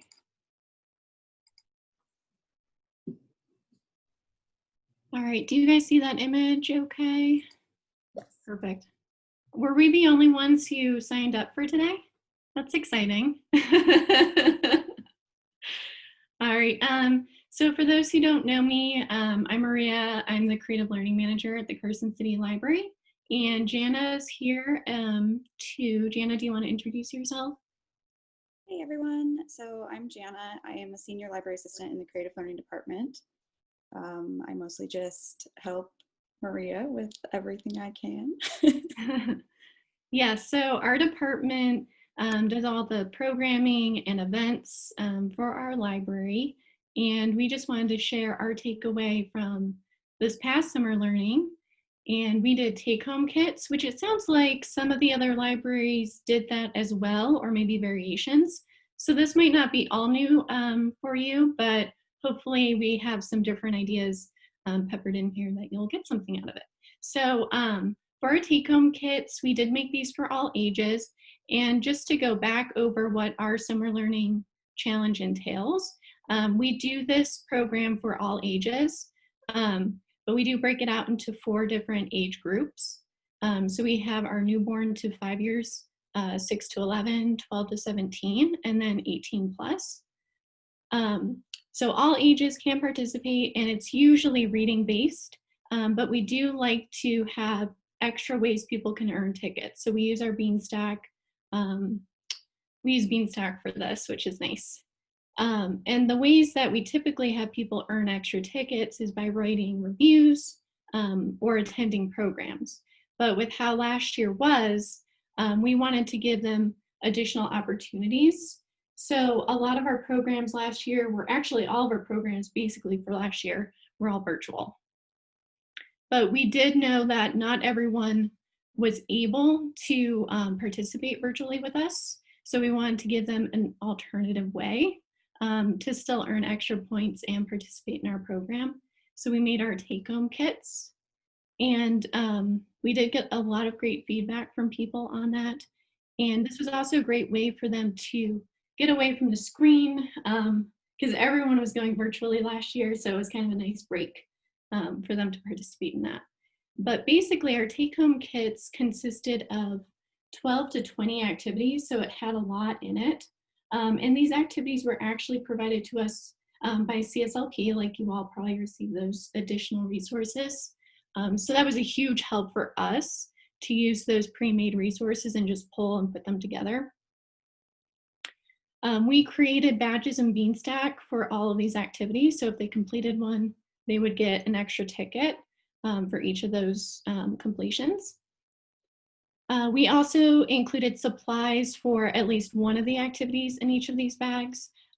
For the newborn to 5 year, we did the color magic activity with the coffee filters and food coloring. For 6 to 11, we did the craft stick catapult. So we just included some popsicle sticks and rubber bands. And then for teens and adults, we did the straw pan pipe activity. So we just included straws for that. But we also had coloring pages with either crayons or colored pencils. We had some promotional flyers included. So we had book recommendations, highlighted programs, Beanstack how-tos, and we also included a save the date invitation to our end of summer learning challenge party. And then lastly, we included a book that was donated from our friends group. So it was a great way for us to hopefully cover all bases for all the ages. But I'll let Jana kind of share our overall feedback. Thanks. Okay, so I would say that overall it was very, very positive. A lot of the feedback we received was verbal. So when we were dropping them at curbside pickup, when they were coming to pick them up, they would verbally tell us how excited they were to be able to continue to participate. But we did receive some feedback. The lower left-hand picture is somebody had posted on their Instagram and tagged the library, and it was kind of fun because they asked their friends to go get a library card if they hadn't yet. And why wouldn't you have a library card? So that was kind of cool. That was an adult who posted. So what you're seeing down there is what was included in the adult pack. We did have a teen whose feedback was that she really liked it because she could do it at her own pace and she didn't have to wait for the in-person programming in order to get her tickets. So Maria kind of already touched on this, but basically on top of every virtual program attended, if they completed one of these take-home kit activities, then they could mark off the badge in Beanstack. And so they could receive an extra ticket for every activity that they completed that was in the take-home kit. And then the other one that we have here, quote that we have here, was from a parent who actually sent it through Facebook Messenger with pictures of her children opening up the bags, but they weren't very good photos, so I'm sorry that I didn't share those with you. But my favorite thing was when the patrons would send us emails with pictures that they had taken of what they had done. What you see here is a couple different coloring pages that we had provided, and people colored them in and then provided those to us. Sometimes patrons would come to the front desk. We did open just for a short period of time there. In June, we were open to the public for a little while. So, or actually, yeah, it was in June, I think. So right there at the end of summer learning, people were able to come into the library physically, and they would bring in and show us at the front desk. And of course, I don't have pictures of those either. But it was really heartening to hear how much people appreciated that we were still doing something to provide them a way to feel connected within the community. And I do really feel like it was overwhelming in that sense. Did I miss anything, Maria? I think the only thing else I'd like to add is that we did encourage people to send us the photos of their completed things, or if they attended any of our virtual programs. And then staff created a virtual art gallery that we shared on social media. So it was kind of a nice way to end the summer and still feel connected and all of that. So that was a nice added thing. Pretty much everything in the virtual art gallery, other than these 3 photos that you see on the lower right hand, was pictures that people sent us from the actual programs that they had attended. So like we did a magical art party and we did wand making, and so there was a lot of photos of those. I think Vanna did a program where she did like dragon's eyes with the little beads that people painted. So we have a lot of those photos, but they didn't really specifically pertain to the take-home kits, so we did not include those. Yeah, does anyone have any questions for us, or any variations? You did something similar but had a little change to it. I know a lot of you out there did take-home kits. I do have a question. So your take-home kit had like everything at once? So all the activities wasn't like you handed out one per week? Right, yeah. I feel like we might have thought about whether or not we needed to split it up, but we really wanted people to only have to come in once versus having to schedule multiple times. Thankfully, our library is able to do curbside service, so that was an option for people to schedule that. And how many did you? Oh, sorry, Bruce. Go on. I was going to say, you also got outside lockers now, correct? Yes. So yeah, those are like super brand new. But we are just starting to promote those. We have new book lockers, so people can place holds on items, and instead of having to make an appointment with us to come in, they can actually just schedule it on their own and then come in after hours anytime. Like if they wanted to come to the library at midnight, they could, and they could pick up their items. So we're super excited about that new service. However, for take-home kits, we have not been able to use the book locker or figured out a way, because the book locker uses the barcode on the book, and our take-home kits do not have barcodes to check out to patrons. So unfortunately, so far, there's not been a solution for that. Well, I was going to ask, assuming, everything goes well and we are able to open up and do full-on in-person programs again, are you going to still keep doing the take-home kits? You know, honestly, we got such a great response from people. I think we should continue doing it. But we'll see what happens. Does anyone else want to add their thoughts about that? Even if you do open up, will you still do take-home kits if you did take-home kits?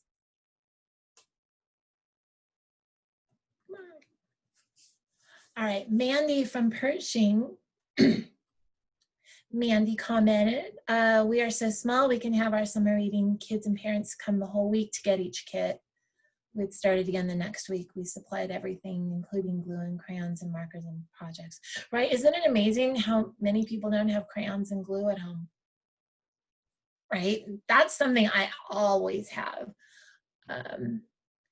White Pine, Lori Romero, I think, or Lori Williams, we did similar take-home bags, but had books on the table with numbers that went to the kits that included everything in the project. So if they shared pictures, they got an extra ticket for the drawing. We had a picture board so everyone can see what others were doing. I remember seeing your pictures of that on Facebook. Those were fun. And then Humboldt, Jamie writes, our adult and teen crafts specifically do better in the take and make format. That's interesting. Did you guys find that? Adults and teens work better in take and make? Yeah. Okay. Henderson writes, we will probably do kits even when we're open. We'll probably keep them until we can do in-person programs again. And then Churchill, yes, we're planning to continue with virtual programming and take-home kits with in-person programs. All right, I feel that like a lot of the things that we've established are here for good, which is good. It's good. Okay. Leona writes, we do weekly kits, usually with a video online that goes with them. That's cool. Right, so you watch the video, do the kit. Okay. Yeah, well, so weekly we have at least a preschool and a teen video. We usually do about 3 to 5 videos. Each branch broke it up, so we each have a week for the branch to do whatever, and then the next week is the next branch. So there's 3 of us, so we go every 3rd week. And so we don't always have a kit to go with the video, but when we have a kit, it usually has a video, if that makes sense.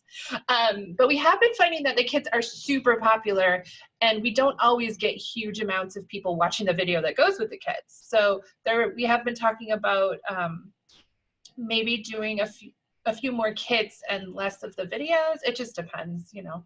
It also is what we like to do. Like our story times don't always have kits, but we like to do them, so they'll probably still happen. And you know, but the teens are really popular with those kits, and so who knows what we're gonna do. Yeah, that's my rambling answer too. Sorry. Well, here's something. Alicia in Pahrump says she hasn't had a lot of luck with take-home kits. So does anyone want to share some tips for how to make that work?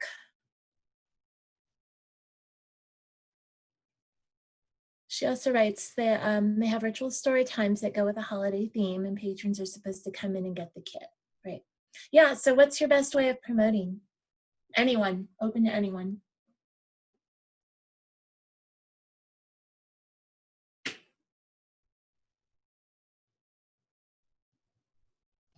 Oh, White Pine used teaching books.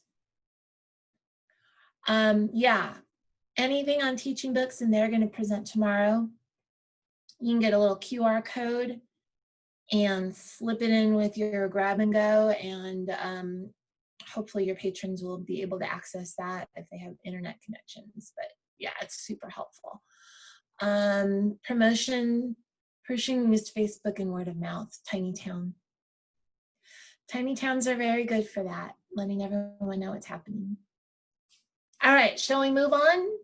Thank you guys so much. So again, everyone who shares will be entered into a drawing to get a t-shirt, but we have a lot of t-shirts, so everyone who shares will most likely get a t-shirt or a pin or whatever else we have with swag. All right, and I think, oh, wait, Norma is up next, actually. Let me, this is a good one. Let me, where are you, Norma? I'm trying I'm to right here. Oh, you have vanished. You have totally vanished from my screen. Why don't you talk while I figure out how to share? Okay. Well, Maria from Carson City did a good segue when she mentioned CSLP. We really haven't mentioned CSLP that much this morning, even though obviously this is about the theme from the Collaborative Summer Library Program, Tales and Tales. So we just wanted to let you know that once again this year, we are going to be able to order promotional materials for you to use with the summer reading theme. We're using LSTA funds, so we cannot purchase anything that will be given to patrons, but we're able to buy posters and banners and bookmarks and those sorts of things that you can use to promote the program. And then hopefully that allows you to use the funds that you have to buy the other things that you need to go directly to your patrons. Can I share my screen, Sulin? The link to the order form was there.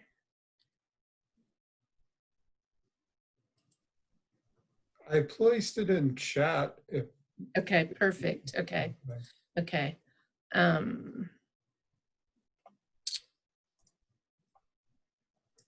you able to share your screen?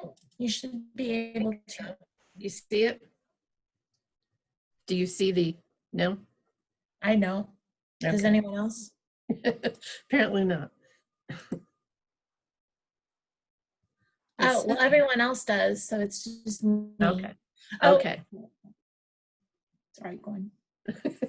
Okay, so when you use the link that Bruce put in chat and that was on the other slide, you'll go to this page, and I just wanted to show this so you could get maybe a sense of the sort of things that we're going to be purchasing this year, because they did add some new things that we've added to the list.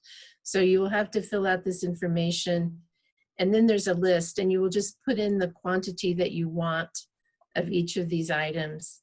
And so that you can see what the items look like, you can go directly to the CSLP store.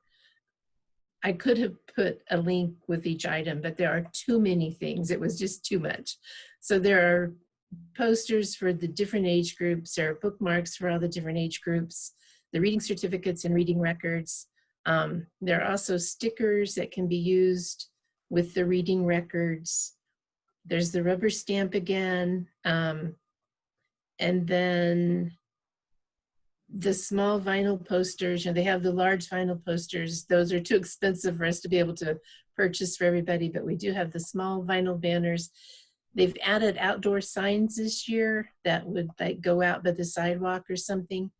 There are also mobiles, bulletin board decorations, window clings, floor decals, and then again, the tabletop coloring sheet that a lot of you requested last year. And these are in order, in the same order that they are on the CSLP website. So hopefully that makes it a little bit easier if you want to go look to see what they look like. And last year we did have a problem. We didn't get our order turned in on time, and by the time we did, a lot of things were gone, but we're hoping to avoid that this year. And I'd like you to get your orders in as soon as you can, and so we can get this, get our order in by the end of January. So hopefully all the items will still be available. And just, go ahead and order the quantities that you need. And, if we see that we're going to run out of money, we might need to limit things. But when you're placing your order, go ahead and order whatever you need. You all are very frugal. And we know that you don't ask for more than you need. So feel free to go ahead and put in the quantities that you want. So are there questions about that?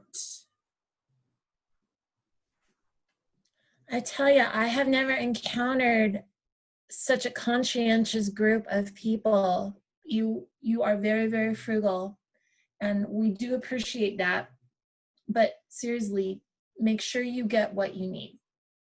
And, if we can't, we'll let you know, right? Yeah. Questions? because I see that Jamie from Humboldt is nervous about sharing, but she has stuff to share. So we're going to ask her to tell us what she's got. Are you ready? You're muted and hidden.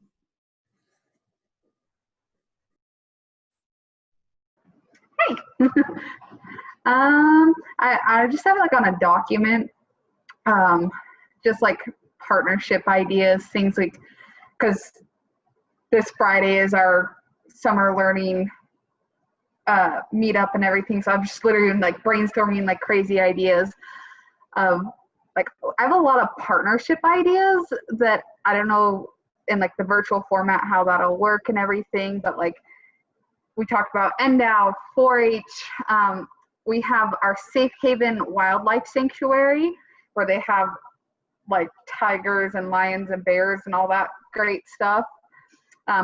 Animal shelter. We have a pet store that recently closed down, but the gentleman still has a lot of interesting animals. I am from Battle Mountain originally, and the library a couple of years ago had a Hawk Watch International program where they had like birds of prey from Nevada. This is a really silly idea that we're kind of coming up with. Someone donated a bunch of prizes, and there was a kit to do balloon animals. So we're like, oh, we could have a balloon artist because we know someone that could teach the kids how to make like a giraffe or just different balloon animals. We have the Nevada Outdoor School really active here in Winnemucca, and they do a Nature at Noon presentation. So they have a lot of stuff already relating to animals.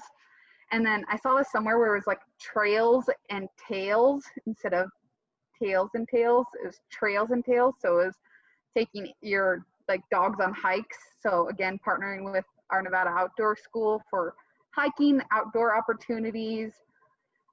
We have a like Lazy Pea Farm is our place in here that has like a petting zoo. So bringing in agriculture and farming. I saw somewhere like a police canine unit, having like your police come in and talk to the kids about what goes into the training, what they do. I saw on one of the interest groups something about a mocktails. I mean, so like we have our wine bar in town that does a lot of different like tastings and classes, and so if we have a non-alcoholic option, she would probably know how to teach the class. We have a little girl that actually competes in dog shows and does trainings, and her mom runs the dog walking business here in town. And so we're again thinking how maybe we could talk to her about maybe simple commands you can teach your animals. We have a fishing pond, so that's where we could talk about like our aquatic animals, reaching out to maybe our veterinarians. We were thinking of like exercise related programming. We always like to tie that in.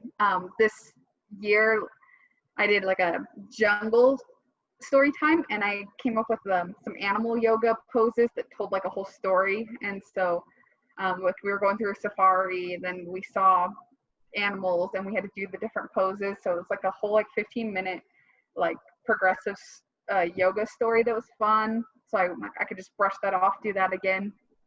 We were thinking like shake your tail feathers and do some like Zumba or some kind of dancing exercise. We don't have a pause for reading program, but that was something we were thinking of doing. Teddy bear picnics, stuffed animal sleepovers is something we probably won't be able to do, but I just wrote it down. StarNet has a bunch of really cool STEM programming. So I have those like written down, just a bunch of things that I liked from there and different things I've seen. We're thinking of doing like a pets caught reading. So like pictures of your birds, your cats, your dogs, things like that, reading a book. And then just a bunch of cool craft ideas. I could just post all this stuff in the chat, but I don't know. I hope we can do a lot of these partnerships, because even if it kind of is a bummer, because I think it's best when the kids can actually see the animals in person and pet them. But I think if we are doing, oh, goat yoga, that's hilarious. I've heard of that. But I think we don't get to have everyone pet and touch on them, but still having like the recorded like presentations, there's a lot of opportunities. So, I don't know. I was trying to just brainstorm everything in our community. What do we have that we can, that's animal related, that we can reach out to someone? So that was my stuff. That was wonderful.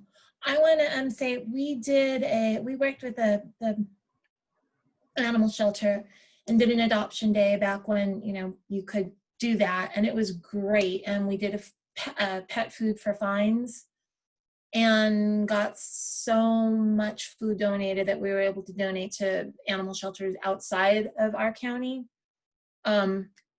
So thank you. That, like, just hearing these things starts the wheels spinning. Yeah. That's what I was thinking. I'm like, hopefully something sparks an interest for someone else, because they're just raw ideas right now that are just twirling around in my brain. It is great to bounce ideas off people.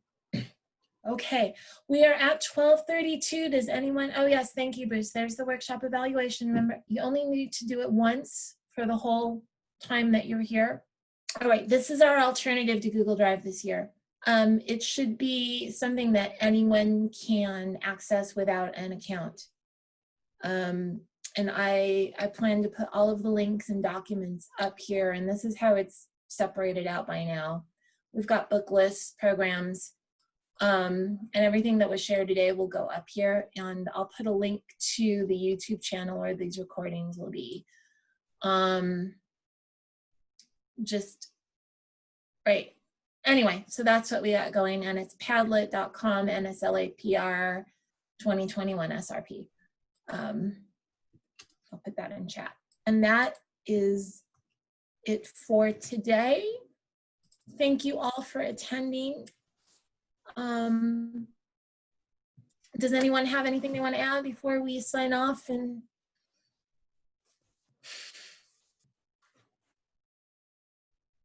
take a nap? Okay. All right, everyone. Thank you. Thank you very much. We will see you tomorrow at 9 a.m. for day 2. We have people from Great Basin National Park here to do similar, present similar ideas to what we have with Department of Wildlife. We have teaching books to talk a little bit about that product. We have a whole session on diversity and inclusion. And we have our author, Terry Farley, who is also a wild horse advocate, and she is going to give you ideas on how to talk about animals, how to talk about horses, and all that. All right. And then sharing, yes. Bring your ideas to brainstorm and share tomorrow. If you do, we'll enter you into a drawing for a t-shirt, which you will most likely win. Okay? All right. Bye. Bye, everyone. Thank you, everyone. All right, stop recording, please, Bruce.